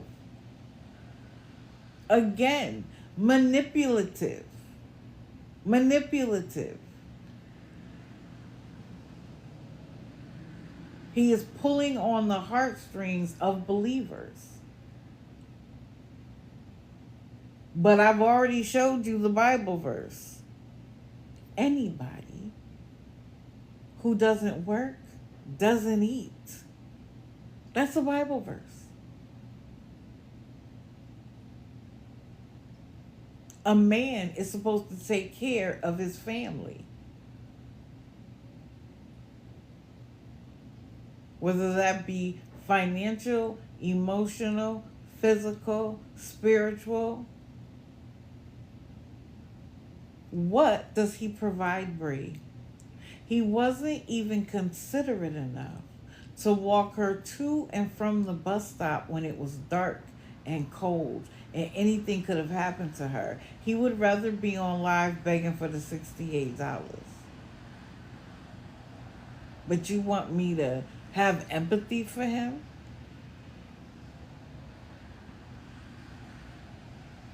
Now, this is another caveat. Bree does not have to sleep outside. Bree has family that will happily take her in. They're not bringing in her boyfriend. For a multitude of reasons, I'm sure. One being that he's arrogant. And maybe they don't believe in people who aren't married sleeping together. There's lots of families like that. That's their choice. But you're not saving Bree from sleeping outside. Her sleeping outside is a choice she made. That she'd rather be with Ty than at home with her family. So miss me on the we're saving her from sleeping outside. She doesn't have to be outside. Remember the couple that went viral for sleeping in the storage container? And they ended up getting kicked out because A, that's illegal and incredibly dangerous, but it's also against company policy. And then he went viral again because he works at a hotel. And even though somebody told him he could take the food, someone else told him he couldn't. And so he was bagging it up like he was putting it in the garbage and then just hiding it so he could bring it home. And again, narcissistic, he put all of it on TikTok. And then I think he got fired. So then they went to go live in a tent. Now, she's clearly followed this man everywhere. Well, apparently, she got pregnant. And that was her final straw. I'm not going to be pregnant or raising my baby outside in the tent. Get your act together and we'll be back together. And she went with her family.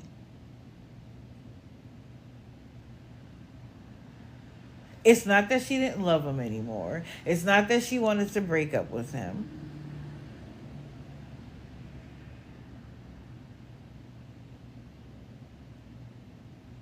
They did get a lot of money from a lot of people. But when it came to her child, and that's often the case with women, we will put up with a whole lot. The moment it's going to affect our children, it's game over.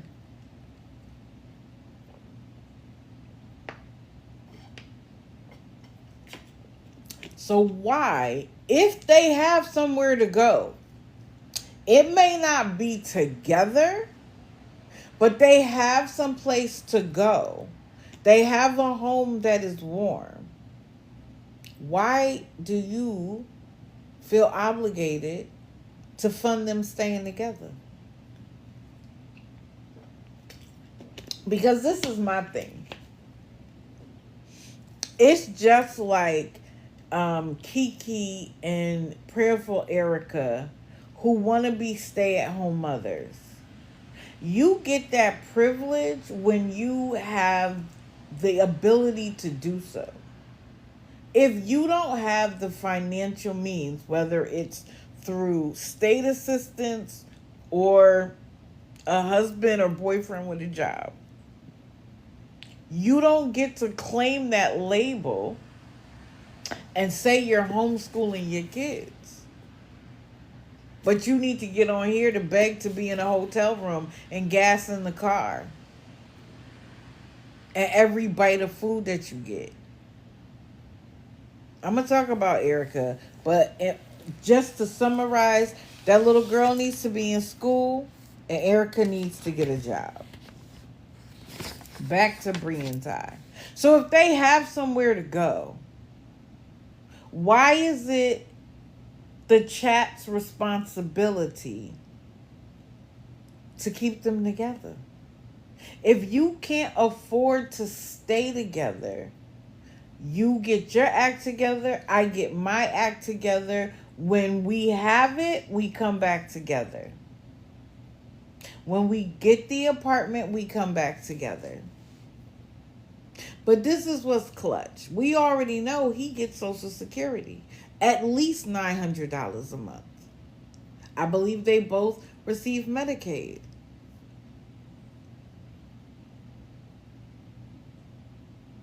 What are you doing with your $900?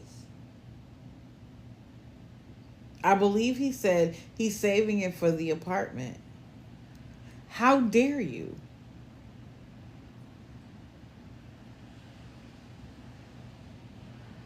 You can't take some of that and pay 1 week out of the month and give your child a break? How dare you feel like you have the right to save your money?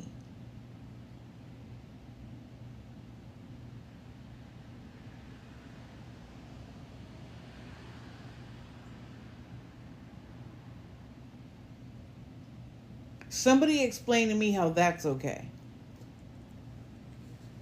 Thank you for the follows.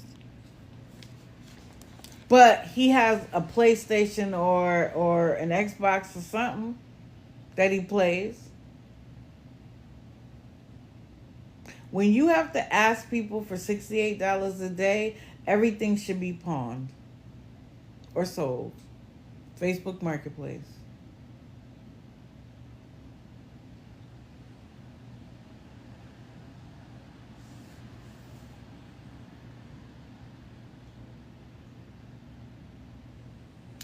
Then he came up with the craziest set of logic I've heard in a long time. And when I tell you he doubled down, tripled down on it, and all I could do was laugh. So this is his new understanding, his enlightenment. People like us, people who he considers negative, are negative because we want to help them, but we can't afford it. And so, in our negative, upset nature, we take it out on them.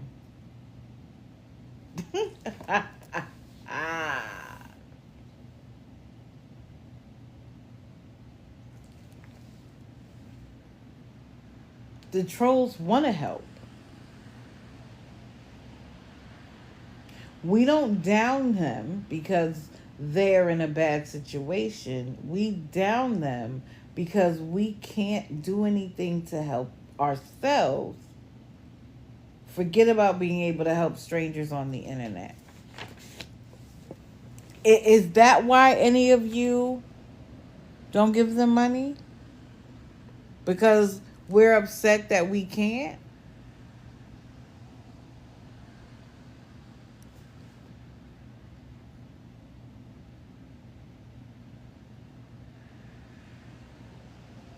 He's trolling the trolls. He said he's figured out a new way to have empathy for the trolls. And someone commented, no, you just used up all the good hearted people.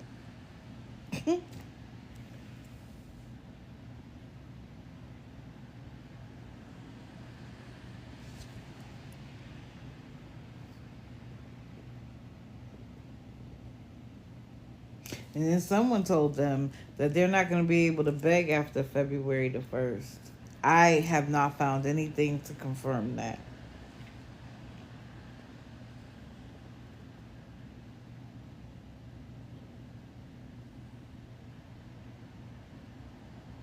But everybody, let's be positive because we realize that we're negative because we can't help them.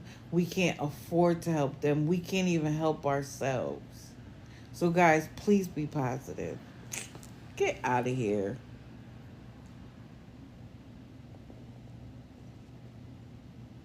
Then he said this, which again, how are y'all not hearing what he's saying? He said, if someone sent him $1,000, he wouldn't even come on here anymore. That's not the statement that got me. It's the next one. He then said he changes his mind. He would come back up, and he would never tell anyone about the $1,000. He would still beg even though he has the money.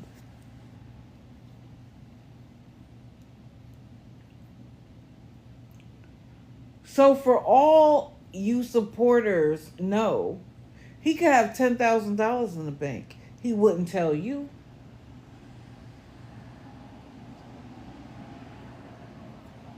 It's a lot to somebody who has to beg every day. But he said even if he got, because somebody had said, like, I think it was Matilda, I'm not, don't quote me on that, I don't know, but somebody said I sent 1,000, and his response to that was, if I got it, I wouldn't even tell anybody. I would still come on here and beg every day.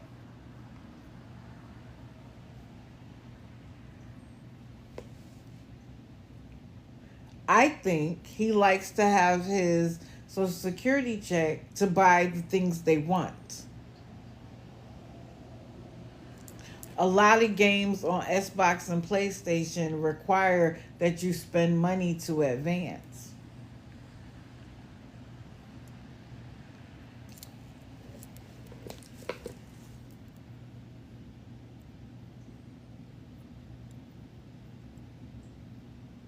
Right, it's a lot for somebody who has no bills. But how did y'all not hear him say that? Did y'all not put two and two together? Listen, I tell y'all all the time, when you're in somebody's live, stop paying attention to the comments. Listen from the outside if you need to. I call it window watching, like window shopping.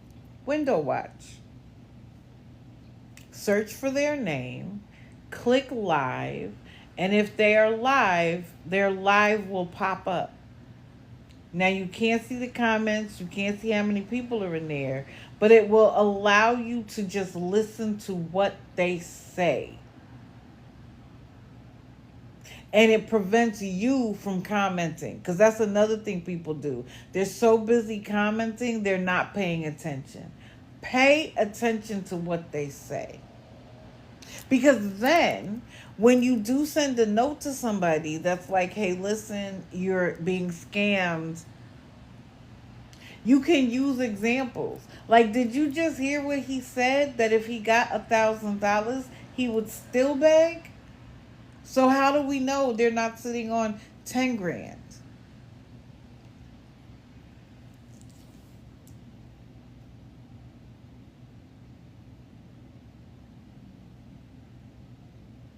I don't see how they don't see the scam.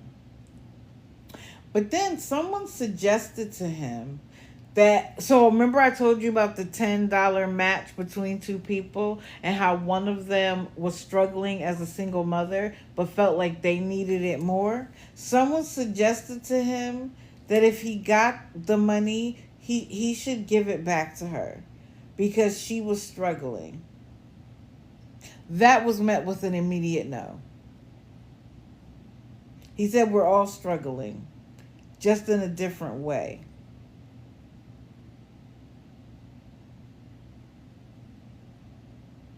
So you didn't care about taking the last of a single mother? Again, how does he still have people supporting him in his life? How disgusting. He was like, we're just trying to stay warm.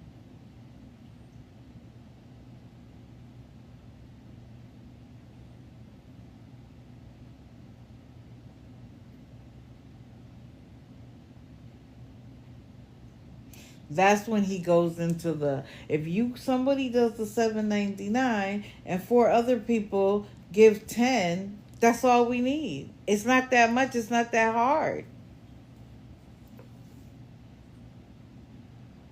Then he got upset about people asking, well, what disability do you have that prevents you from working? And he and his supporters were like, that's none of your business. Then what's in my wallet is none of your business. It's none of your business how much money I have and whether I can give it to you or not. In order to get Social Security, they needed to know what your illness was. In order to get Medicaid, they needed to know all the information about your life.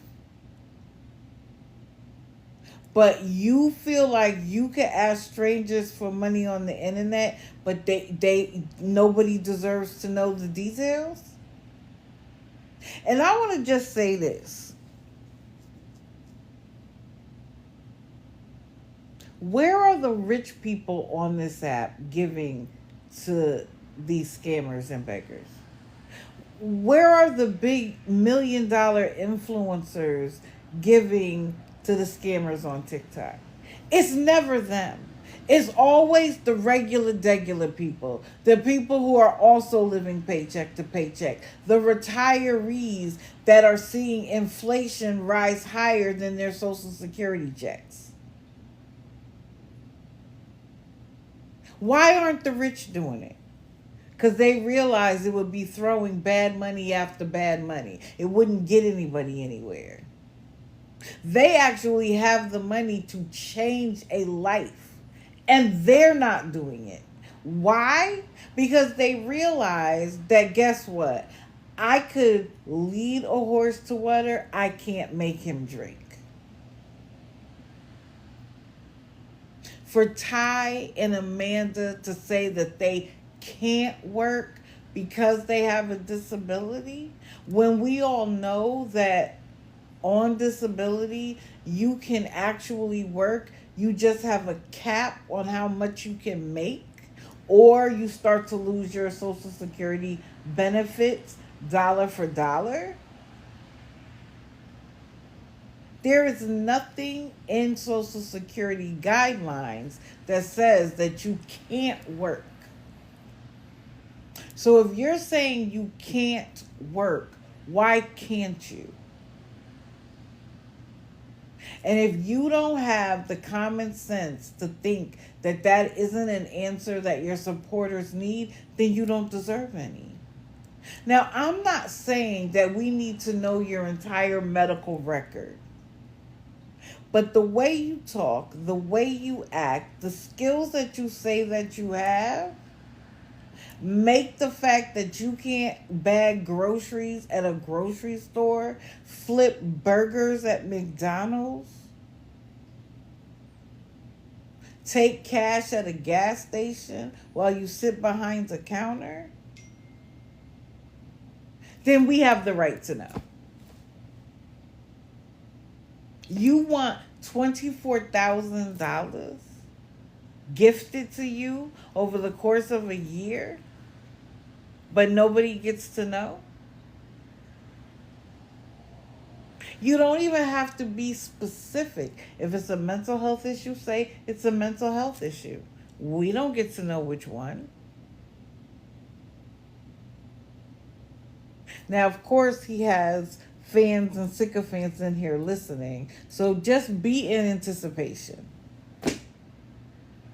Be in anticipation of them doing and saying things that will make what I'm saying seem wrong.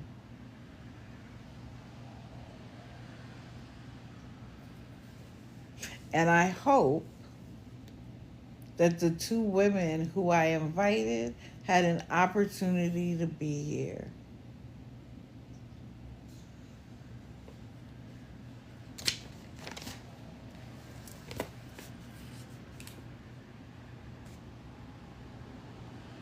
No, I didn't see him say that. But it would only make sense to try a different app because everybody on here knows who you are. But, sir, bear in mind, everywhere you go, we can go too.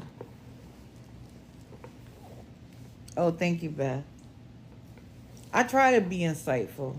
I try to keep it objective, right? Which is why I take notes. Because I'll give you guys an example. I'll give you guys an example.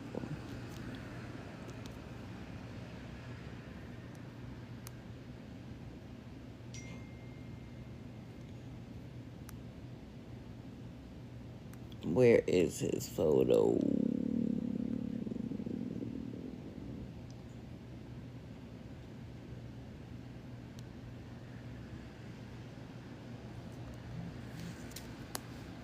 Anybody seen True Knowledge lately? I did yesterday. And guess what? I'm going to back off of him.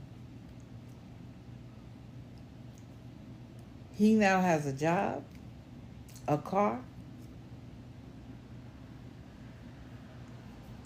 He wasn't begging nobody for any money.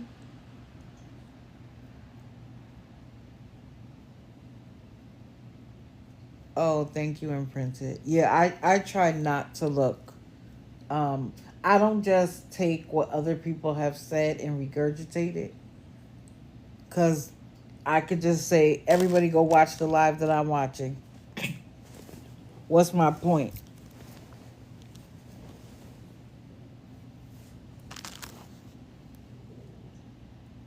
I was shocked too. I have been saying for weeks, how are you stage 4 cancer, away from your doctor, away from your medications, but you look 10 times better than you did when you were there, when you were back in Pennsylvania? I think he was away from, and they often will tell an addict, move out of the location where you had access to everything, especially after rehab, because then you are in a situation where you are tempted, because everything around you reminds you of using the same people, the same neighborhoods, the same haunts, like all of it. And I think when he left and he couldn't get his street pharmaceutical, it gave him clarity of mind. It allowed him to start making good decisions. But guess what also helped? The money train running out. When he could no longer rely on people to pay for his every need, he had to change. Awareness always wins, baby. Now, I'm not saying he got sick of us and decided no, but awareness reduced the amount of funding he was able to get. And being away from his street pharmaceutical gave him the clarity of mind to be able to say, I got to do something different. I'm not getting anywhere. And he seems happy. He was just talking. He was showing off his little car, where he worked. And I am proud of him.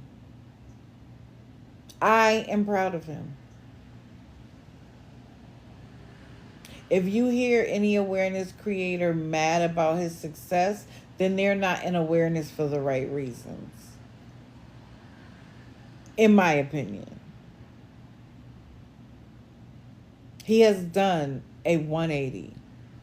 Now, of course, I'm going to keep watching, because if he falters, I'm going to be right back on his ass. But in the meantime, I'm going to applaud the changes he has made. And I hope y'all do too. One other person I need to discuss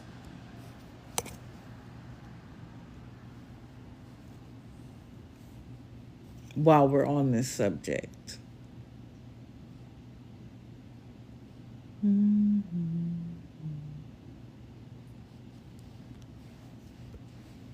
Cat. It's like her name is like Mindy Her Business or something like that. Mindy. And I think her is HUR. Mindy Her Business. That's, I think. But it's also Cat.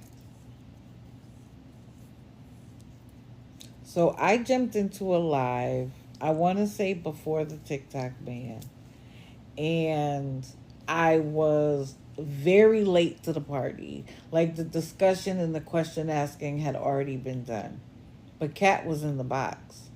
So Kat was in the box, and people who I have come to respect and trust on this app were also in the box. And after the discussion they had with her, they decided that it would be a good idea for us to back off of her for a little bit.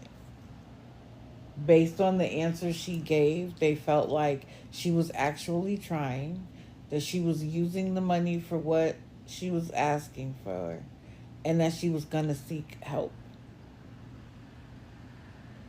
So I agreed to lay off of her, to give her the opportunity to make whatever changes she needed to make in her life without being browbeaten and dogpiled on while she does it. And I told her I would. I told her I would make the announcement that I wasn't going to talk about her while she's in this period of transition. Everybody deserves a second, third, and fourth chance. As long as you giving them that chance doesn't disenfranchise yourself.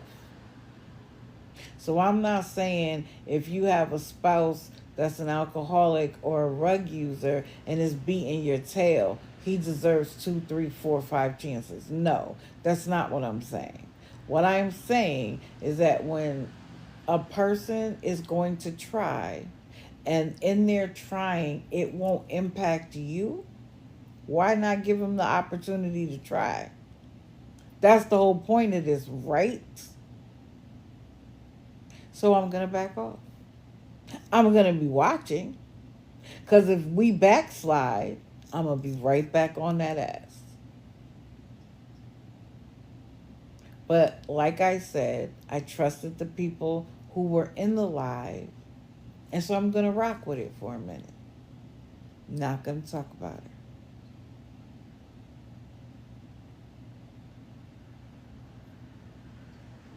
I'm not going to talk about her in any sort of negative way.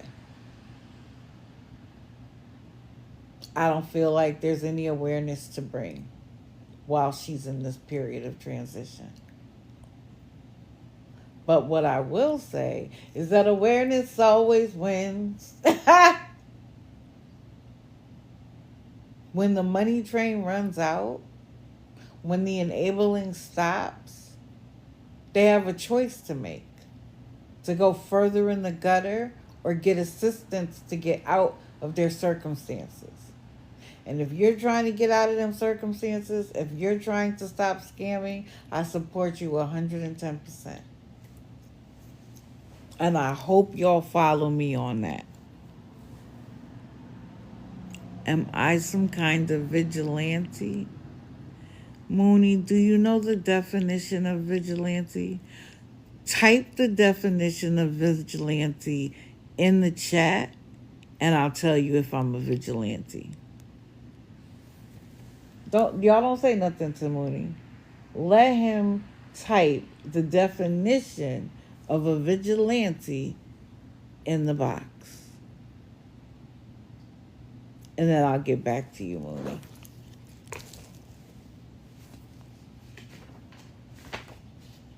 Okay.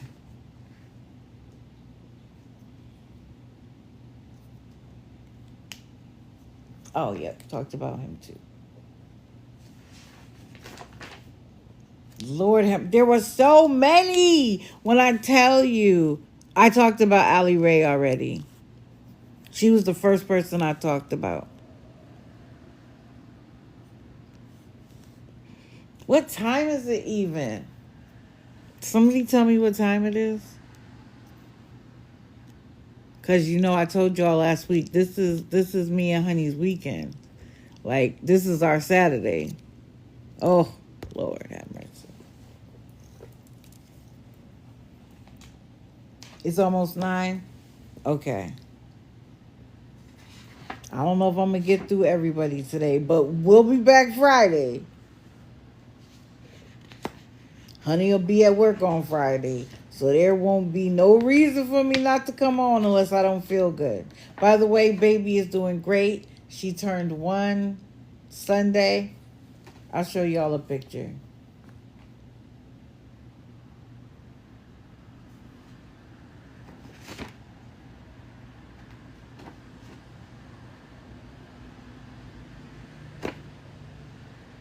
Okay. Now she's under the account Broken Heart. But if you look up Windwalker Broken Heart, the account will come up. Because I didn't understand where she went. Well, she went into the hospital.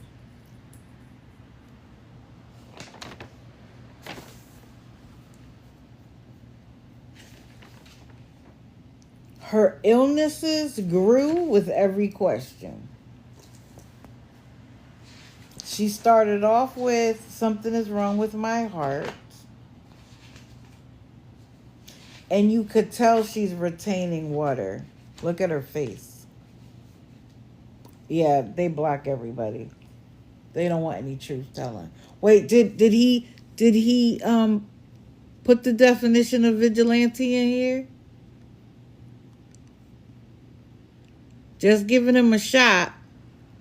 Where's the definition of vigilante? Mooney.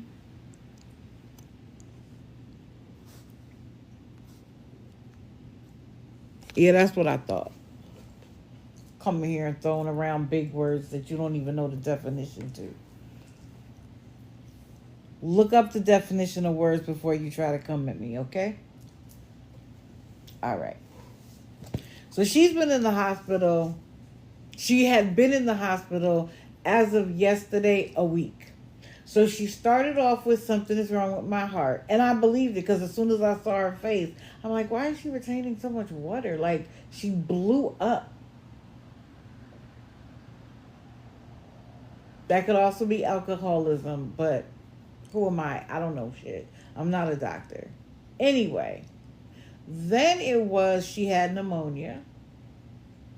Bad combination. Then she added she has the flu.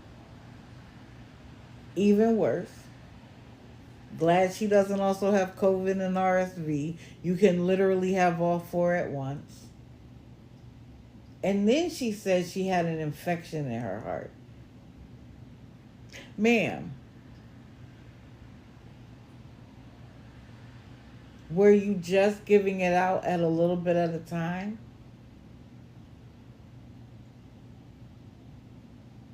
Because she was more concerned about feeding Travis, her boyfriend, not her husband, than on her own health care.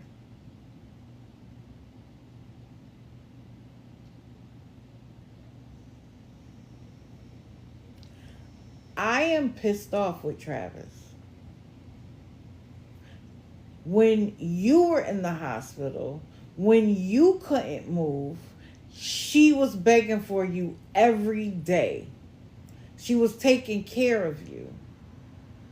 And now she's the sick one and you still have an attitude? I'd have kicked Travis' ass to the curb. What you mean? She asks you to get on the live because she has to go to the bathroom and you act like you have a problem with it? And if she's begging for you to have a sandwich? For you to have money to go to the cafeteria? What? You're giving her a hard time? And then I guess when he went out to get ice from the nurses, they had some sort of a kerfuffle. Guess what? Them nurses don't care about people getting ice. They care about you having an attitude. They care about you being entitled. They're sick of you being there probably 24/7 because you have nowhere else to go because Windwalker Gypsy hasn't been able to beg for you for days.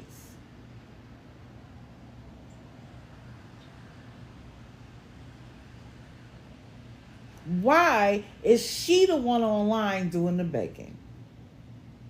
And what's crazy is when he got the phone, he explained that he had just gotten out of the hospital because the hole where the port is for the pump for his heart was starting to get infected. So they pumped him full of antibiotics and he was like, I'm feeling great. So if you're feeling great, why are you not the one on here begging for the help?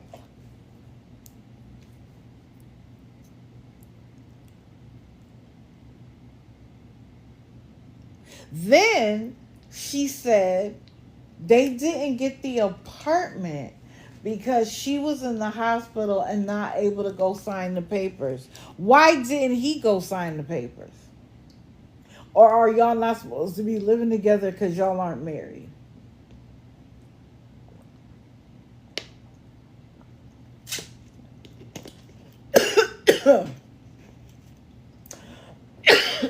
Excuse me. And what housing authority or landlord would say, "Oh, you're in the hospital? Well, I'm giving this apartment to somebody else."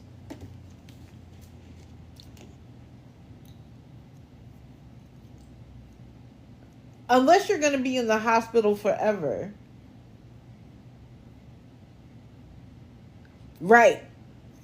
Exactly. It's TikTok's fault. Bountiful Erica tried that mess. That it was TikTok's fault why her food stamps got taken away. And what got me, let me stay on one walker. I'm sorry, cause I'm sick of it being our fault, so that they don't have to take any accountability for what they did to create the situation. So I don't buy it. I don't buy that you called the people, whoever you were supposed to be getting the apartment from, and told them, "Hey, listen, I've been hospitalized. I'm sick. I'm not exactly sure when I'm going to get out, but you're not sick enough that you're not going to not get out." And they said immediately, "Well, we're going to give the apartment to somebody else." Do you notice Bree and Ty used a similar excuse? That there was something wrong with their paperwork, so they got put second on the list instead of first. What possibly could have been wrong on the paperwork that couldn't have been fixed fast enough for you to get the apartment? And if it was the mistake of someone at the housing department, how is that now your fault that you don't get the apartment? He gave this convoluted story about there was a mistake on the paperwork. The person they were working with took a leave of absence, so it had to get taken over by somebody else. And when they saw it, they realized that there was stuff wrong, so they just gave the apartment to somebody else. They didn't give you an opportunity to fix it, whatever it was. But of course, it wasn't their fault. So you mean to tell me that the housing authority didn't fix their own problem so you could get an apartment? Y'all got to make it make sense.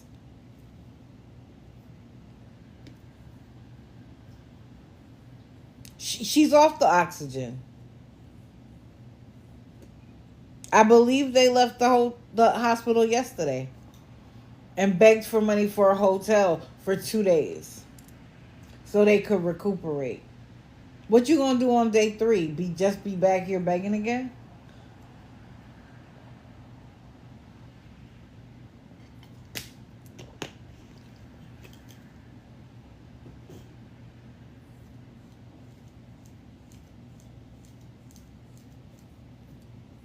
I'm still waiting for the definition, Mooney. Did anybody see it?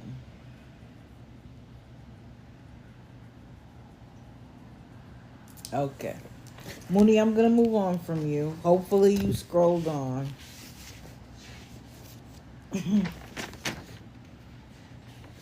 Y'all gotta be a little quicker on the uptake if you gonna come for me. Okay? Am I a vigilante?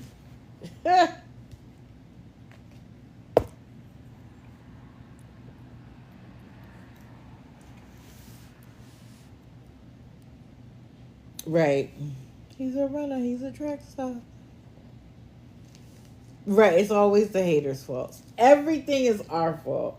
We get you kicked out of hotels. We get your food. Oh, might as well talk about her because I brought her up. Even though I don't think I took any notes. It just annoyed me. Let's see. Where she's at. Oh, wait. You know what? Let me do this first.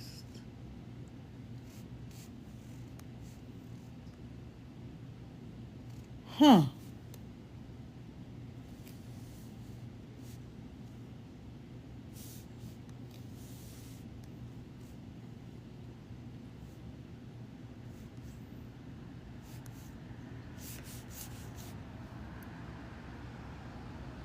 Oh no.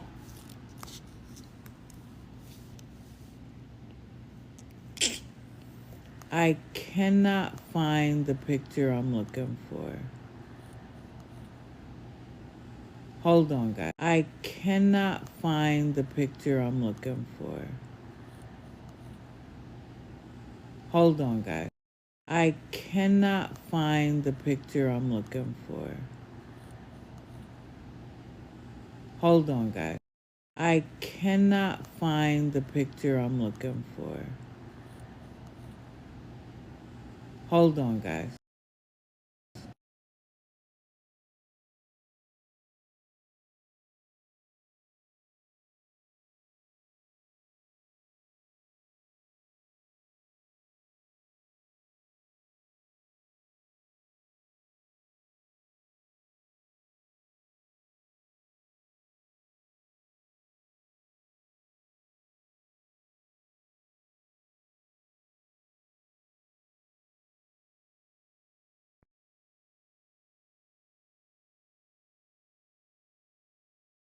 So this is baby girl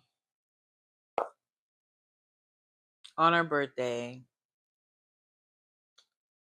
She's doing well. I just thought I'd share it with you. I realized it wasn't saved as a photo because it was a video.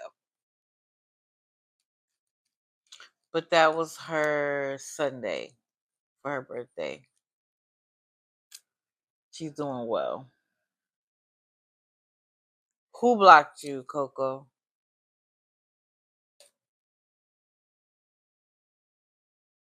Oh wow, I was just trying to find out what was going on. So why didn't you ask that question, Mooney? Just ask what's going on. You decided to try to use a term that you don't know the definition of to cast me in a negative light. Just ask the question. What am I doing? I try to prevent people from being taken advantage by scammers on TikTok.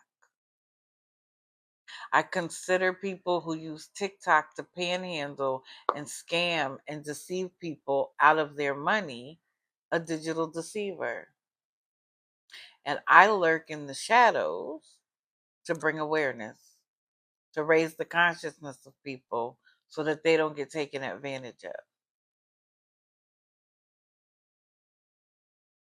I actually helped someone stop being scammed by an internet online relationship of someone who was probably in Nigeria, who claimed that they were going to take care of her and marry her because she was lonely because her husband passed away.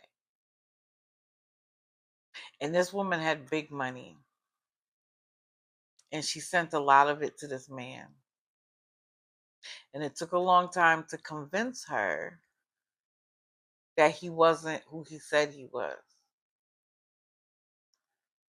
And after talking to her financial advisor, this is months now.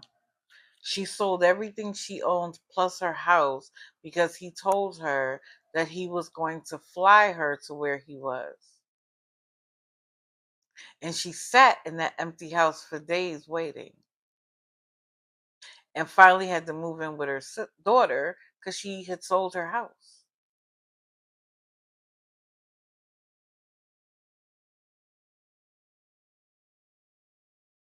She finally changed her phone number last week.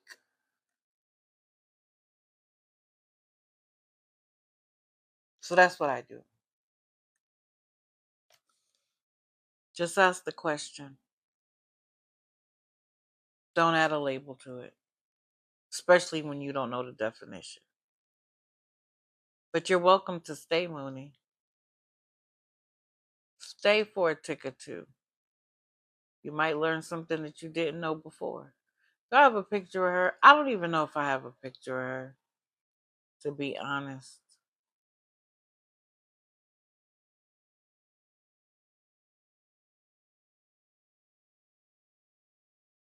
And everybody who helps me out is a digital deceivers detective. I don't have a picture of her, but let's talk about her. We're talking about Erica, not Erica Wilkes. Bountiful Erica, Lash Tech Erica. The one who says that she's a stay-at-home mom homeschooling her child when basically her child's life revolves around moving from hotel room to hotel room or living in the back seats while her mom sits on live and begs for money. She claims that people from TikTok got her food stamps taken away. Now listen to this story. She said that while she was in her redetermination phase, and if you're not familiar, every year you have to fill out the information to continue to receive the services because people know that in a year's time a lot could change. And in that application you have to, oh wow. Yeah, she uses her little girl a lot. And what pisses me off, she uses her to get money and then yells at her for every move she makes. She's trying to get attention because she doesn't get it from anybody. Because instead of putting her in school and letting her socialize with children her own age, allowing her to learn, you keep her with you because she's your excuse for why you can't work. If she was in school, you could get a job. But if you're a mobile lash tech, then do that. Put her in school and drive around and do people's eyelashes if that's what you do. But anyway, back to the story. So she said that while she was in the middle of her redetermination phase, all of a sudden she got a letter saying that she had been denied. And she said, based on the information in the letter, which she did not share with us, she knew it had to be TikTok. How? But this is where the story goes left for me. She says that when she called into DSS or whatever department they call it where she is,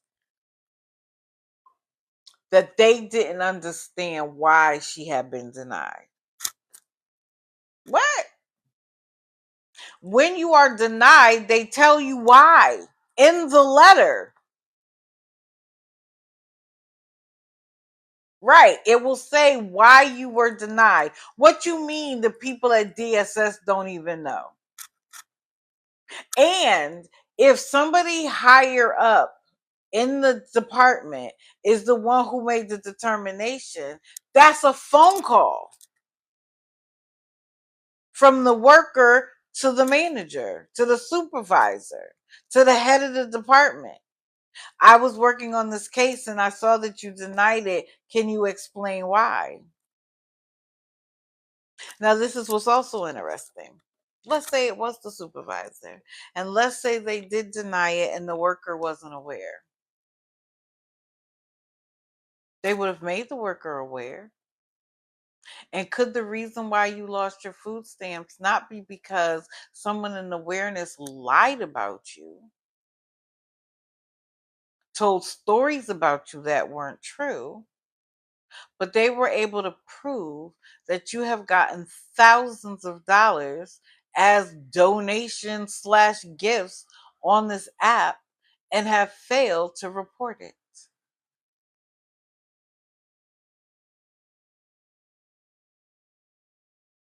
Could that be why it got denied?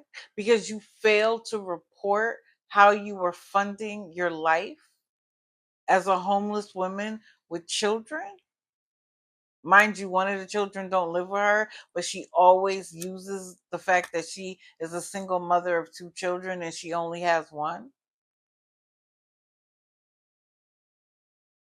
And you want me to believe that you know that it was TikTok, but people at social services don't have any idea why it happened, but you know based on the letter. If the letter indicated that it was someone from TikTok who got it taken away, then they would know the answer. Correct.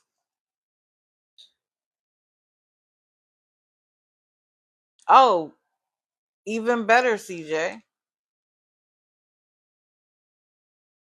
CPS isn't on her because she stays out of the system.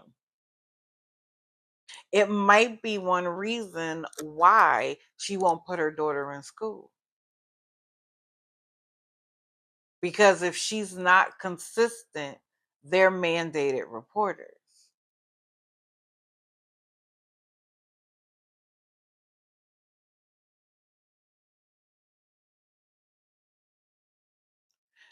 The other reason why she needs to be in school is because her mother is starting to not like her. She loves her, but she's starting not to like her. She doesn't like when she hams it up for the camera. But that's all she has to interact with is you and the people on the other side of the camera that she can't even see.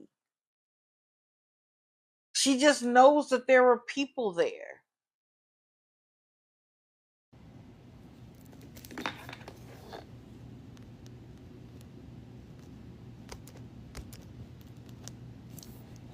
Whew.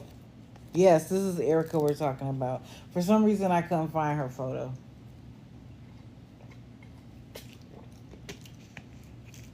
But miss me with the everything is everybody else's fault and you don't have any accountability. Miss me on that.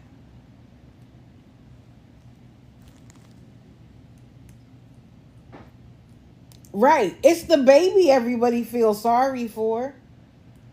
The other day, I think she was in Walmart or Sam's because she was standing at the front where the scooters are charging her phone.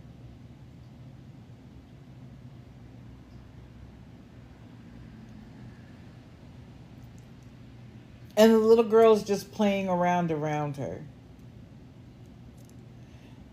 as she begs for money. And then she eventually gets on the scooter and starts riding around the store. Right, Nikki? Doing what? And she was like, she said to somebody, like, is it my fault that my car broke down? No, honey, that's not your fault. But did your car break down because you weren't getting it serviced because you didn't have the money to get it serviced? You got to do an oil change every once in a while. What is it, every 3,000 miles? Is it just that it's an older car? Nobody said that was your fault. But the fact that you won't put that baby in school so that you can go get a job, that's your fault. The fact that you failed to let your DSS worker know that you were getting gifts from TikTok, which I want you to understand something. I'm not just talking about the money that people sent directly to her apps of cash and their cousins. I'm talking about the actual gifts that she gets on TikTok. TikTok tells you when you get gifts that when you hit $600, you got to report that to the IRS. So while you may consider it a donation, the IRS does not. I think that by not having her little girl in school, she can remain transient. She can go from one place to the next. She's not stuck anywhere. But also, if you're going to homeschool your child using apps that have nothing to do with actual homeschooling, which is fine, she's not old enough yet. Part of that is teaching her. working with her, explaining things to her. And what got me was the one of the days I was watching, her little girl was listening to French. Perfect age to do it. Their brains absorb things that are fascinating. But because her mama isn't bright, she got mad at her and was like, "That's not what you're supposed to be working on." Okay, that might be fact. But the fact that she's even interested in learning another language, even if it's for 15 minutes, her world is the back seat of your car. Let her use the tablet to explore the world. Why don't you? You know, a lot of museums now have digital, like you could walk through it like you were there. Has she ever been to a museum? To an aquarium? To a zoo? If not, let her expand her world using that tablet. She's going to say to her, learn English first. What? Learn English first? Oh, and she's supposed to do that just looking at a tablet. Okay.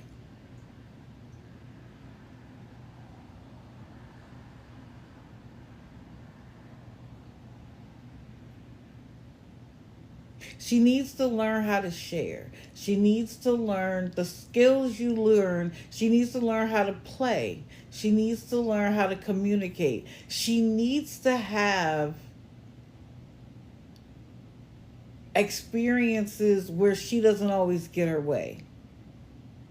I remember there was a I just saw this really quick clip, and I think it was Princess Harry's wife, Michelle Obama, and somebody else. No, one of the girls from Destiny's Child. It was one of the girls from Destiny's Child and Michelle Obama and somebody else. And the girl from Destiny's Child made a comment like, "Aren't you supposed to be your kid's friend?" And Michelle Obama was like, "Absolutely not." She's like, "Because with a friend, you care about what they think about what you say and do. Your child cannot learn that the world doesn't revolve around them when they get to school. Or worse yet, when they become an adult. Because the world is going to push and pull on them. And if they haven't learned skills to adjust, that's when you have these incels who go around and start pew pewing the place because the world isn't giving them everything that they thought they deserved because their parents didn't prepare them for the world.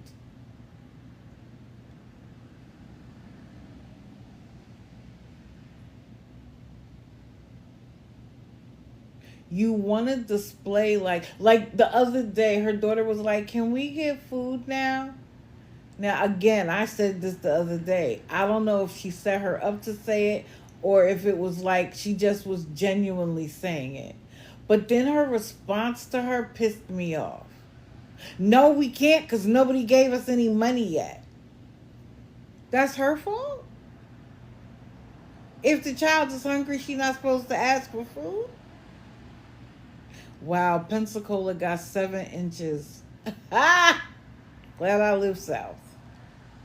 South of South.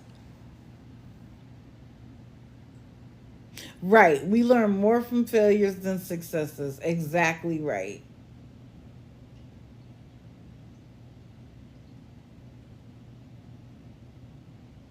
Children confined to spaces like that either never develop fully or they become wild children because they want to experience everything that they didn't. And then if she goes to school and she doesn't have any socialization skills and she starts getting in trouble, you're going to want to get mad at her as if it wasn't your fault. Girl, put that baby in school. It could be part time, but do something. You need time away from her, and she needs time away from you. She needs time to be a kid, and you need time to be an adult.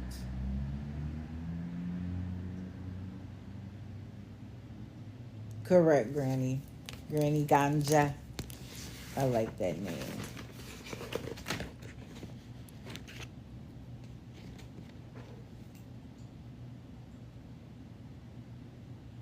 Okay. What time is it? 9:22. All right.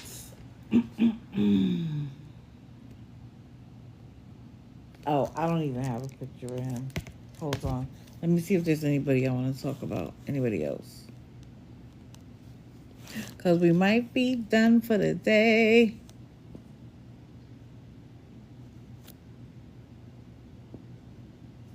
Oh, wait. Let me show you this. Don't you love the bonnets? Ah!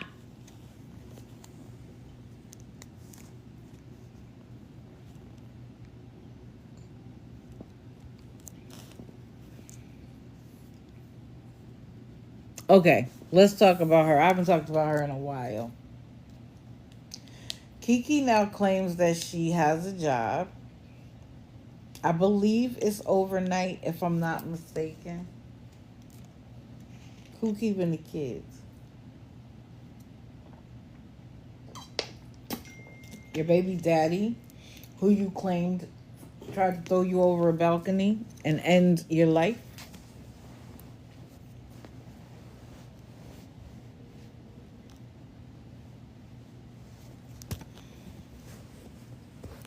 So, she now claims that she has a job. She's going to be doing great things. Go ahead, Kiki. If you're going to do that, do it. But it upset a lot of people because if you recall, part of what gained her the popularity is that she talked about how hard her life was, the DV relationship she was in, and a lot of people connected to her. They've been in her shoes.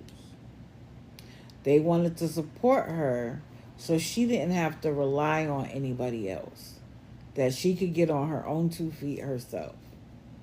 And when her daughter got sick, after 4 days, of course, she finally called her baby daddy and said, "Hey, by the way, one of your children is really sick and in the hospital and has been there for 4 days, but I haven't been there for 4 days. She's been there for 4 days alone."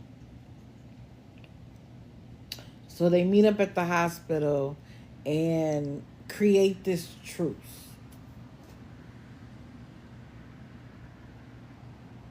And then, if y'all remember, there was a night where he was up there and she had nowhere to go because she had been kicked out of the hotel, that she was running around telling everybody to call the news that it was the mold in the room that got her sick. Except you didn't complain about the mold and the roaches as long as the church was paying for it. And the moment it was your turn to pay for it, you pitched a fit that there was mold and roaches.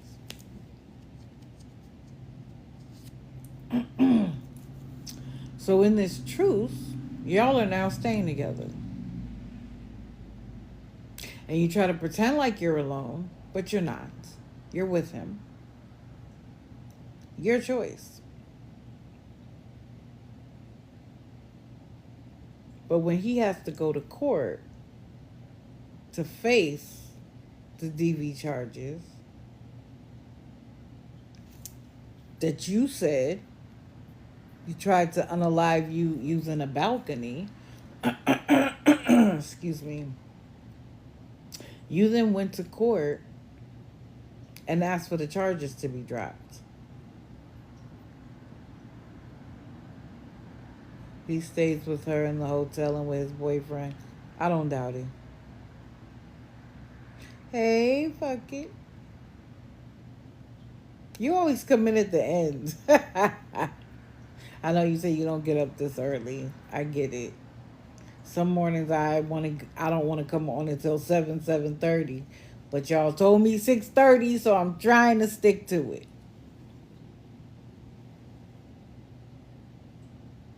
I'm sorry for everyone who had a DV situation, struggled to get out of it, maybe didn't even have what it took to call the police and have the person be held accountable. But you talked about how your children witnessed all of that. And now there's a truth. It's giving me very much Morgan. As long as the baby daddy is around that's providing you security and comfort, and maybe they've agreed to keep the kids at night so you could work, now we deserve a truce. Somebody tries to unalive me, there'll be no truce. I might forgive you because the Lord says I have to forgive you, but forget, no. Absolutely not. And if it happens again, it'll be 5 children without a mother, not 3.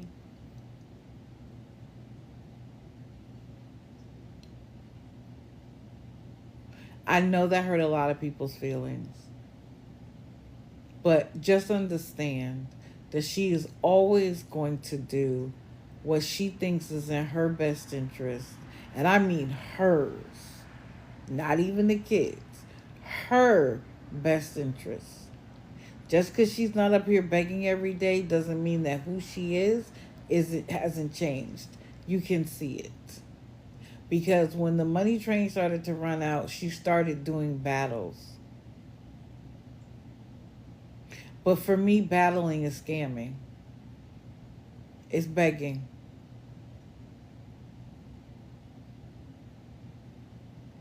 So let's let her be on her way. I hope she said that she was going back to work as of Tuesday, which was yesterday. We'll see, boo. Yeah, grip drives me. I can't even get in the grip. The way she treats one of her children, the way she acts on this app, I can't. I can't even begin to do grip.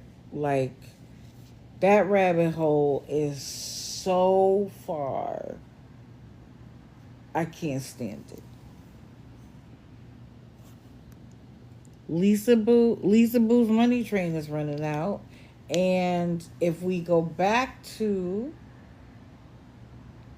the community guidelines on TikTok, she is manipulative and obviously she's excessive. But when she says that if you don't send me money, I'm going to dox you, everybody in the live should be reporting the live using those specific words.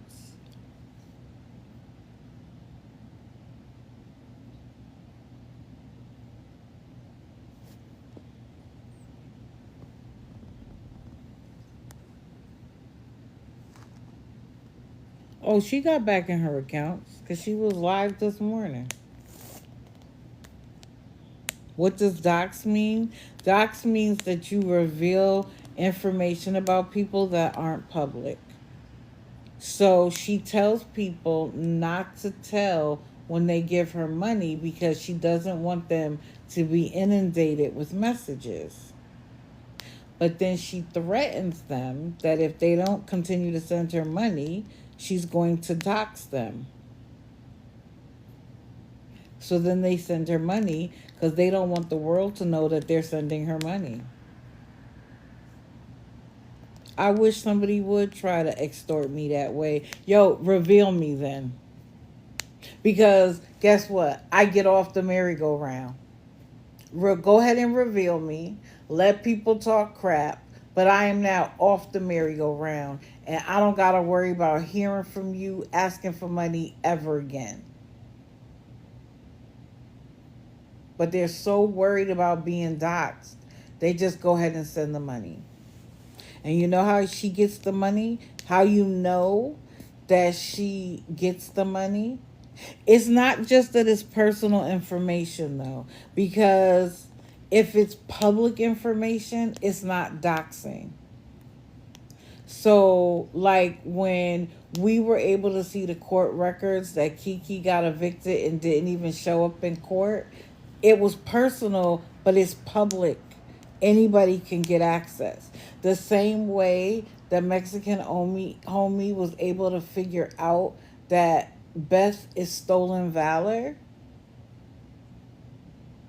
military records is public knowledge or can be found. It's part of public record, is what I mean. Oh, thank you, Michelle. I appreciate it. I appreciate the gifts. If y'all don't know, when I get gifts, I consider it just an acknowledgement that I'm doing a good job, that you are connecting with how I approach doing this, my vigilantism, as Mooney said. But I don't. I give them to other people who I think do good things. I try to keep it. What's what I'm looking for? Flowing through the community. But I do appreciate it.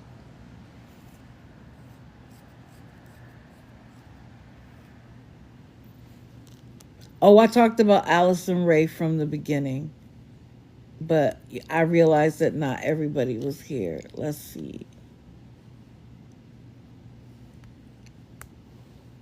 I talked about her at the beginning. She was the first person I talked about because she's deplorable. And she thinks that because she um,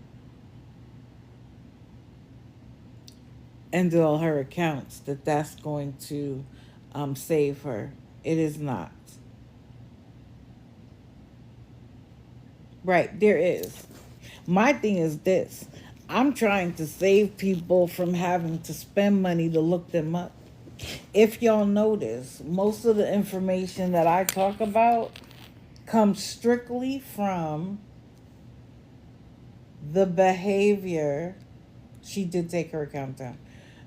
The behavior that they display in their lives or in their um, videos. And I do get help from the community. Do not get me wrong. I am in no way, shape, or form saying I do this by myself. I do not. By the way, I finished the follows. So anybody who follows me as of today, I can get right on it. I finally finished following everybody. And so thank you. I appreciate it. People know. Please send me lives that you see because I'm not always holding my phone. So I don't always see when somebody goes live. Tag me in videos. I usually try to repost them because, again, this is a community thing. This isn't a digital thing. Like, I'm not sitting on an island by myself doing all of the magical works. No, it's a team effort. It takes all of us. But what I can say is that when the right people work together, we are finding success. I am having to look for new people to discuss because some of the oldies and goodies have started to move on.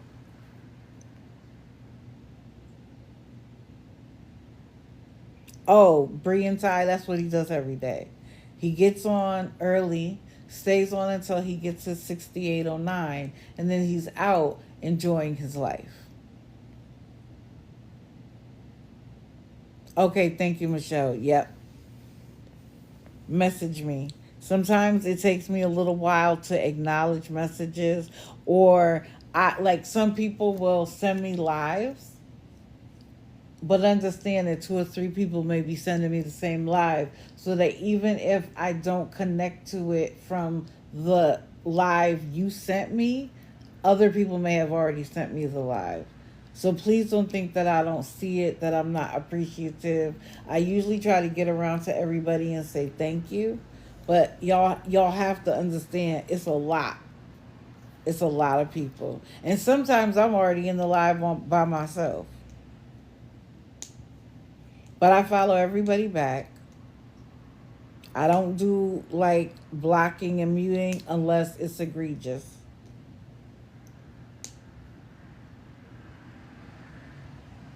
You've been waiting since Friday for a response from me. I sent you a message, CJ. CJ, you know why are you blowing us up on here? You know you my TikTok husband. You ain't supposed to be blowing me up on here, CJ. I keep telling you, you have a black TikTok wife. I'm gonna have to give you the black TikTok wife rules. Be blowing up my spot. Okay, I'll go look. I'll go look. Let me write it down because my TikTok husband then blew my spot up, making me look like I don't pay attention. Yeah, I agree, Michelle.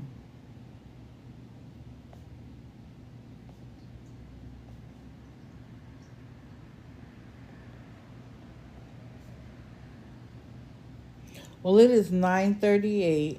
I know you don't care what color I am. I don't care what color you are either. I'm just saying you got to learn the black woman rules. Like, we need seasoning on our food, and mayonnaise and ketchup is not a seasoning. And you can't be blowing up our spot, because then we start to moving our necks and giving you the business in public. I'm just kidding. Thank you for the messages. Rose, you dead. Anyway, I enjoyed this morning. I have more people to watch. When I tell you these scammers came back with a vengeance when they realized that TikTok wasn't going down, I have more people to. Oh, now I got a shit.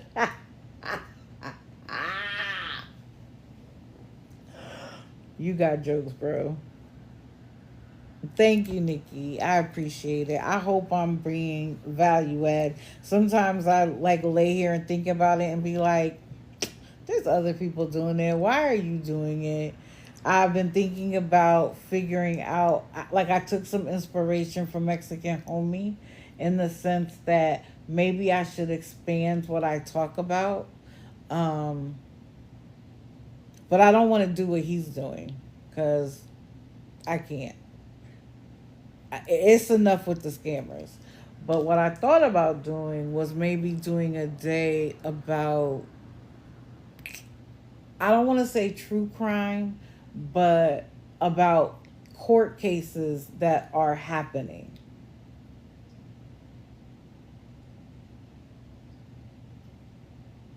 or particular crimes of interest. I've been thinking about it, but we'll see what happens. Thank you, thank you. There are people on here that post daily, work hard at their live stream posts. Yeah, that's true. I've also thought about, because one of the things I did, I thought that TikTok kept all your lives. They don't. They keep the last 30 days. So I downloaded them and I'm thinking about, I have a YouTube channel. I use it to watch other people, but I thought about just posting my lives there.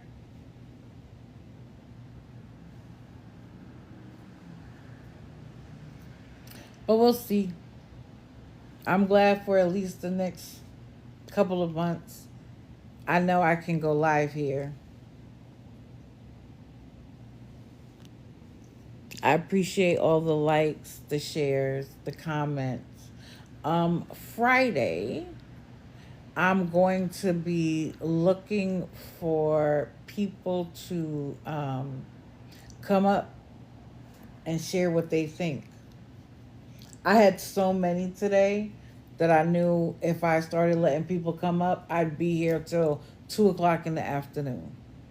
And since today is my Saturday, couldn't do that. But on Friday, I'm going to look for people to come up. And even if you don't have anything new to add to what I say. I am interested in what you think about it.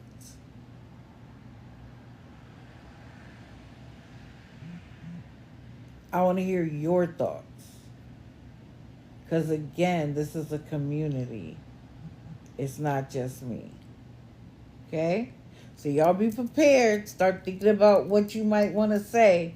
Because it's unless there is something major that happens with somebody, I'm gonna post a picture, and whoever wants to talk about it will be welcome in the box. How does that sound?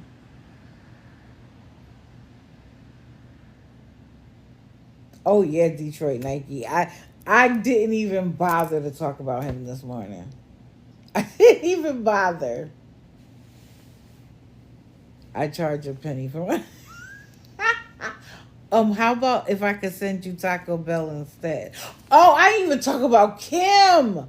How did I not talk about Kim? Okay, wait, let's talk about Kim. Sorry, I can't not talk about her.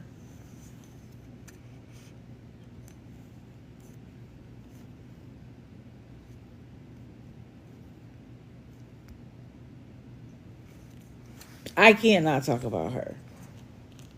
Because when I tell you that I reported her ass so fast, first of all, she was one of those who was bold to be like, mods, don't worry about the haters. This is the last night. Let them say whatever they're going to say. Why can't you do that every day? Let the haters say whatever they want to say.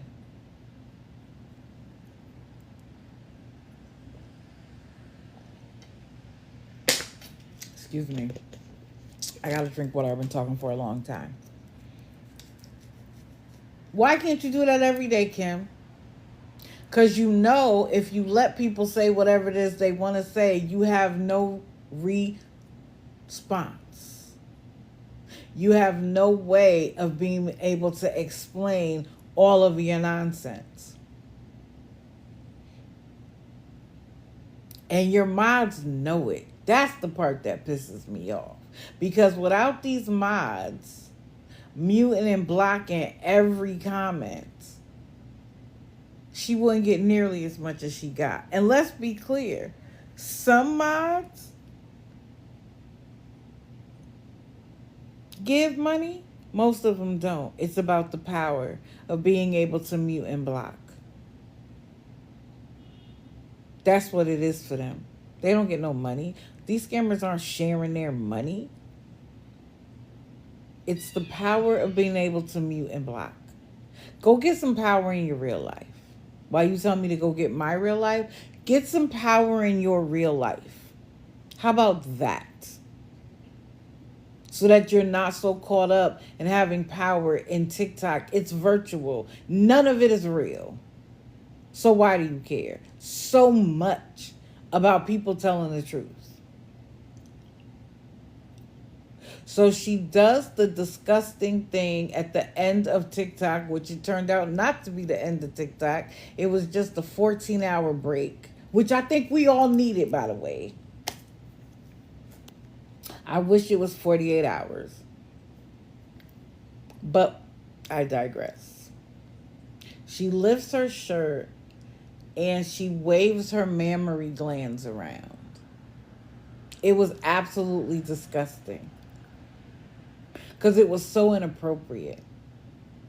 Now, I've said I'm not a small girl. I got big boobs. That runs in my family. Like, most of the women in my family have had to get a reduction in life because we've just been inherited endowments. So it's not about the size. It's about how inappropriate that was. You don't know who was in your life at that moment. And for TikTok not to have taken her account, I'm pissed off.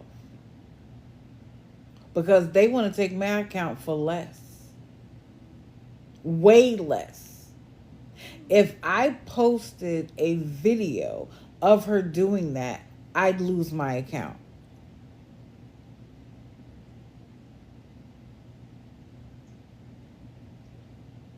Ah, Monica. I honestly, when it went out, I had spent hours creating accounts everywhere, downloading the lives that I could, trying to get like all the data. I just had to put my foot down. I mean, put my phone down. It was a lot. Yeah, and then you got people paying $6 to get unblocked. What? But then she did again something I reported her on. That again disgusted me because you didn't know who was in your life. Now, I'm going to give you a trigger warning because she describes her adult activities in such a way that was so inappropriate. I can't believe she did it. But I'm about to tell y'all. So she comes to the. So she met a guy on a dating site. We all know that. And she went to his house, got it in, came back, and was like, my left leg doesn't work. My right leg is sore. My right foot is out of joint. My jaw's tired, whatever. Mind you, she claims she has COVID. So you went over there and did all of that with COVID, and you could have possibly given that person and then another 30 people COVID? How selfish can you be? She's been sick for weeks, according to her. So I don't care if your COVID isn't that bad. You have no idea how COVID's going to affect somebody else. But does she care? No. That spells out her character. Why is White Sox snoring right now?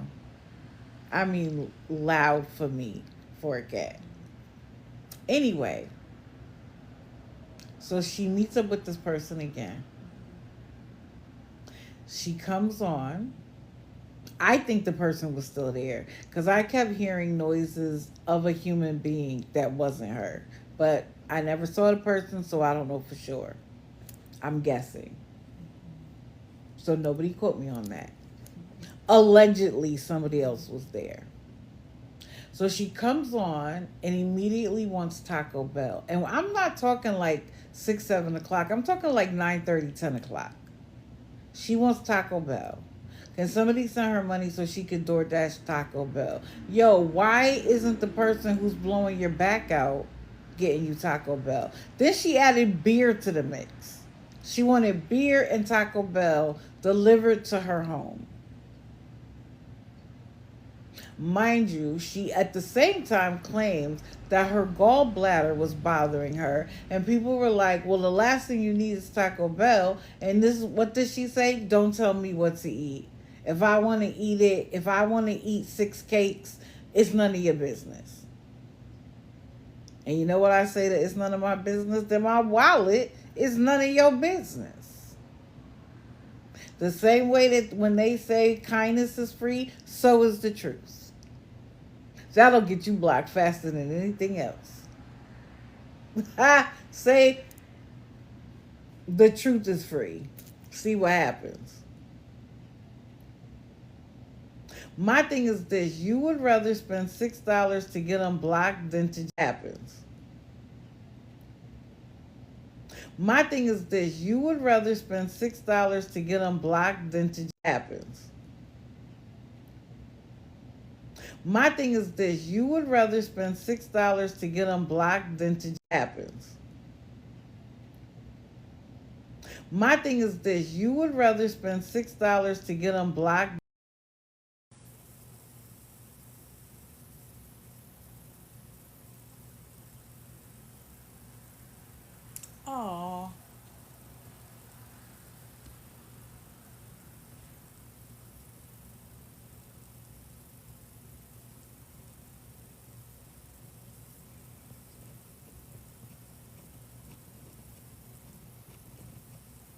Sorry, guys. My phone died. I wasn't paying attention.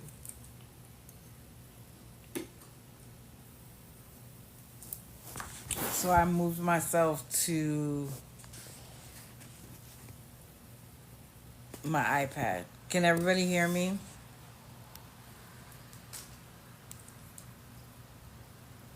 My phone said, we've had enough. Okay. I'm sorry, guys. I'm sorry. Let's give everybody 2 minutes to get back in. Do me a favor, like the live, share the live. That way people will know that we're back. You hear me, ma'am? CJ, you better stop it.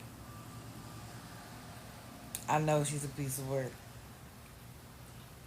If y'all wait till I tell y'all the story that she told us about her night.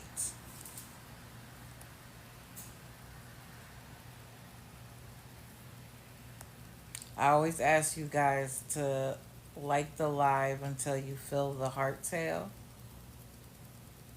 and then take a break. I used to say I think it's 100 clicks, but I actually think it's 85 clicks. And if you want to do it faster, use two separate fingers. Like use a finger on each hand and go back and forth. You'll get to 85 real quick.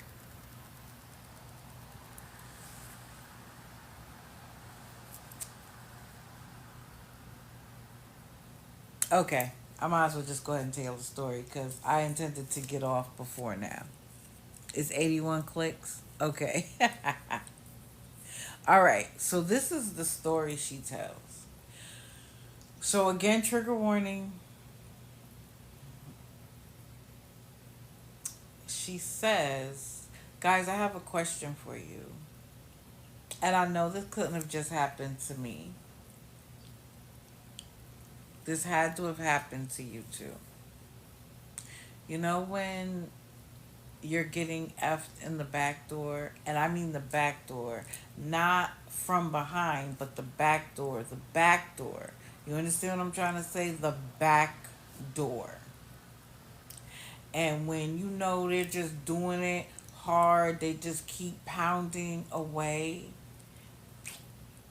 You know the sound that it makes when it's in the front and they're going in and out and it starts to make those noises and you know it's just air getting trapped and released? Well, has that ever happened to you when they're in the back, like the back door, the back? And she's like, because it happened to me. And she didn't use the word fart, but like that was kind of where she was going with it. And she was like, I know that had to have happened to some of you. Come on, tell me who it's happened to. And she's laughing and she's giggling as she goes on with this story.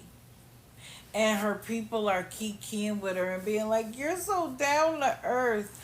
That is not a conversation for TikTok. Especially when you haven't put, like, this is for 21 and over. You don't know who is in your life when you're talking like that.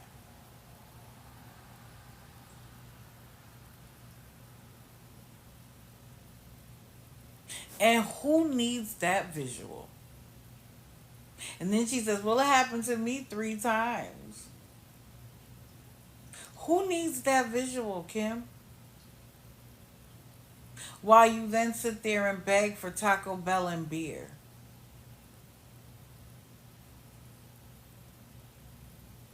You are meeting men off the internet, sleeping with them immediately,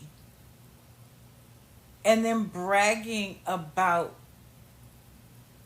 the sessions that you have. That is low self esteem. That's low self esteem, y'all. She may come across as very pompous and she doesn't care about her weight, and it's all low self esteem.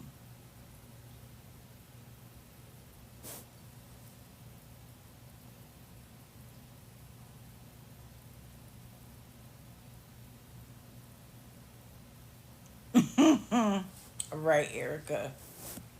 And what was crazy was she actually was farting and burping and was like, oh my goodness, maybe this is why my stomach was hurting. Girl, get your health together. Read a book. Gain some self esteem. Because what you're doing is not cute. You're being laughed at, not with. Because people are voyeurs, right? They like to watch, especially like a declining situation. They love to watch it. It's why Kim can still get 500-600 people in her live, and all she's doing is begging for cigarettes, a hoagie, and gloves, and rides to the clinic. They love to watch something burn to the ground.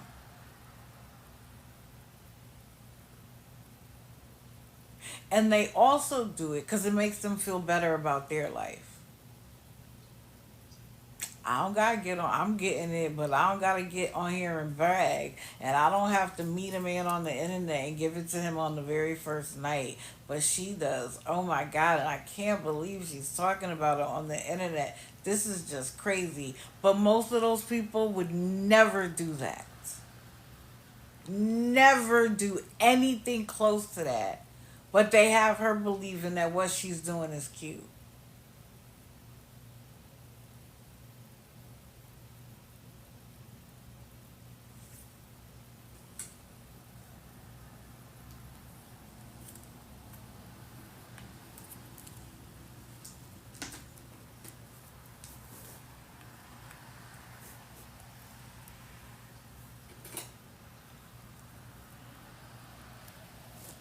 Hold on. What was that?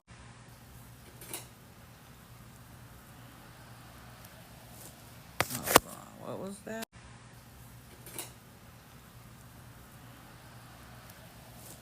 Hold on. What was that?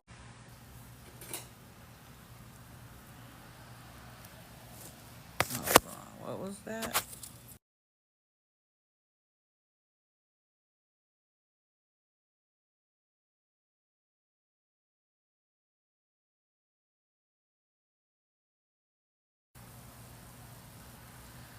Yeah, I saw when Ireland went live last night, and she clearly didn't know what she was doing. She's like, I'm just doing it to see how it feels. Why? Because you now want the attention that Kim gets? While you and your man curse and everything else in front of little kids? Now, again, a lot of people do that. I don't. But have some decorum about yourself.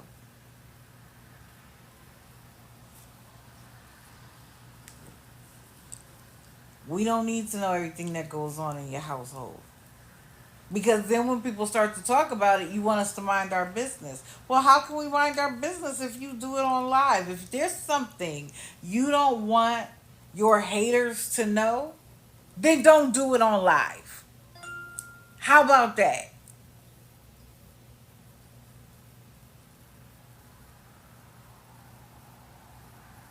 Yeah, you wish you knew she does.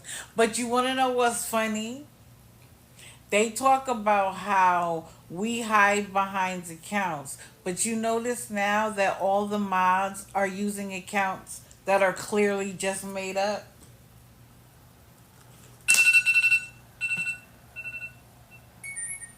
Sorry. That's my alarm letting me know I've gone too far. No, she didn't get a violation. But if I played what she did, they'd banana my account. So make it make sense. Right. Or they're privating their accounts. For facts. Right. We'd all be banned.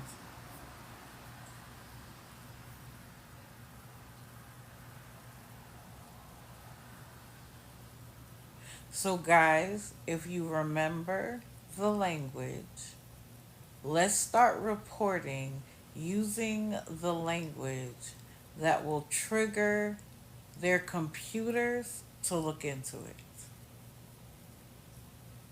Just writing somebody scamming isn't enough because they don't use that terminology.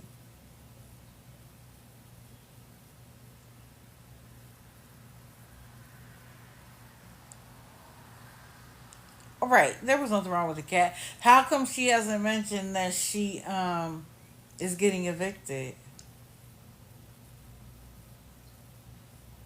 Her phone clearly got paid for. Oh, Erica, let me see.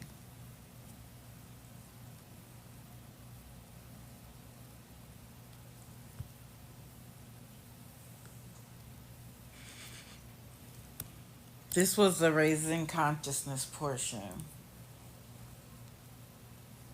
I'll read it again. While directly begging for money on TikTok isn't technically illegal, it can violate the platform's community guidelines and can lead to account restrictions or bans if done excessively or in a manipulative manner.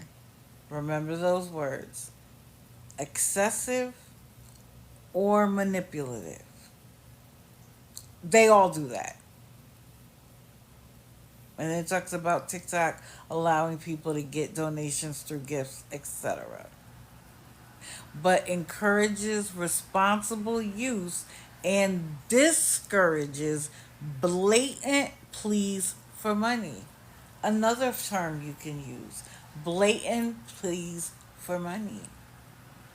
So the community guidelines rules against content that is considered exploitative or deceptive, which could include overly aggressive requests for money. Correct, NJ girl. But I think if we start using the terminology, we may find even more success.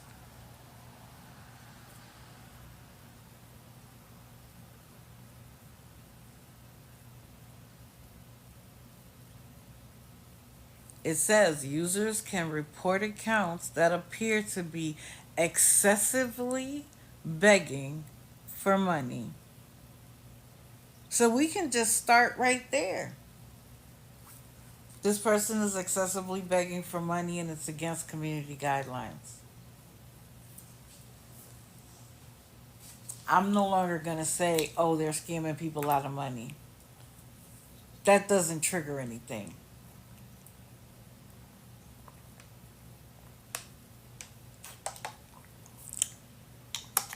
And if anybody's been following me for any length of time, you know that I take raising the consciousness very seriously because they like to say that all we do is sit around and talk about them for clout. What clout? What clout am I getting? I could do a page that is able to get monetized and I could start making real money on here. So what clout? What do I gain by talking about you? Some followers? So it's important to me that I do one step further and give either background, context, new information, whatever it is. Which is also why I say to you, I don't wake up at 6 a.m. and go, what am I going to talk about today? Which is also why I take a break every other day. Because I need it to think about what I'm going to say, what I'm going to talk about, what I think is important for people to know. I'm sending invitations to people. Please come listen to my live. Just listen. You don't got to announce yourself. You don't got to come in the box if you don't want to. But just come listen. And if you feel the same way, then I feel like I've completed my duty. You heard what I had to say. You heard where I brought the lie, told the truth, exposed their nonsense. And if you still want to continue to give money, Be my guest. Doesn't bother me at all. They are. I talked about them today. So I think what I'm gonna do is I'm gonna post my lives on YouTube so that if anybody misses it, anybody wants to hear it, they can. I'm also thinking about um, finally using CapCut and posting clips of the lives, but we'll see what happens.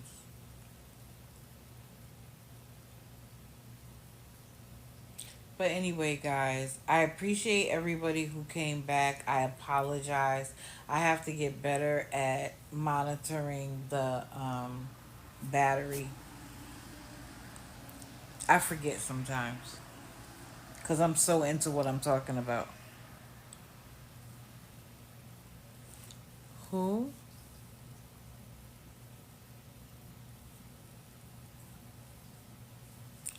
Stop it. Wrench Slayer needs to be talked about. Oh, I've never heard of them. Wrench Slayer. Let's write it down.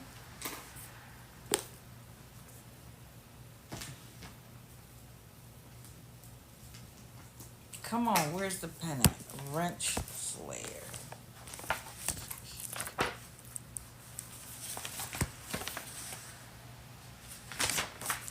Well, I'm sure that there's some scammers on live right now, and I'm gonna let everybody go.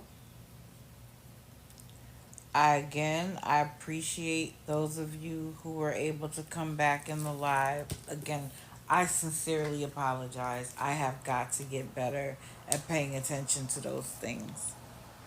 And I hope I added some value to your day, gave you a distraction for a little while, got you off to work or play or whatever. Can I repost this, please? What, the thing about begging? Absolutely. Anything that I post, you can take a screenshot of. You can that's fine by me. Thank you. Thank you, Mooney. I appreciate it. You are always welcome. And as I said, everybody be ready for Friday morning because I'm going to be reaching out to the community to have a conversation. So, everybody have a wonderful day. Be digital detectives. Hug your loved ones because tomorrow isn't promised. And I will see all of you either in a comment section or Friday morning.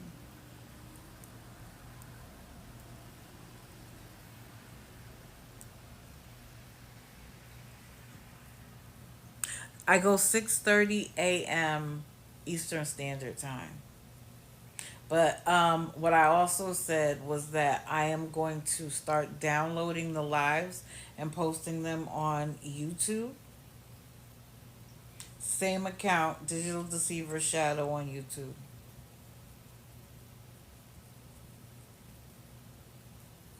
Oh, thank you.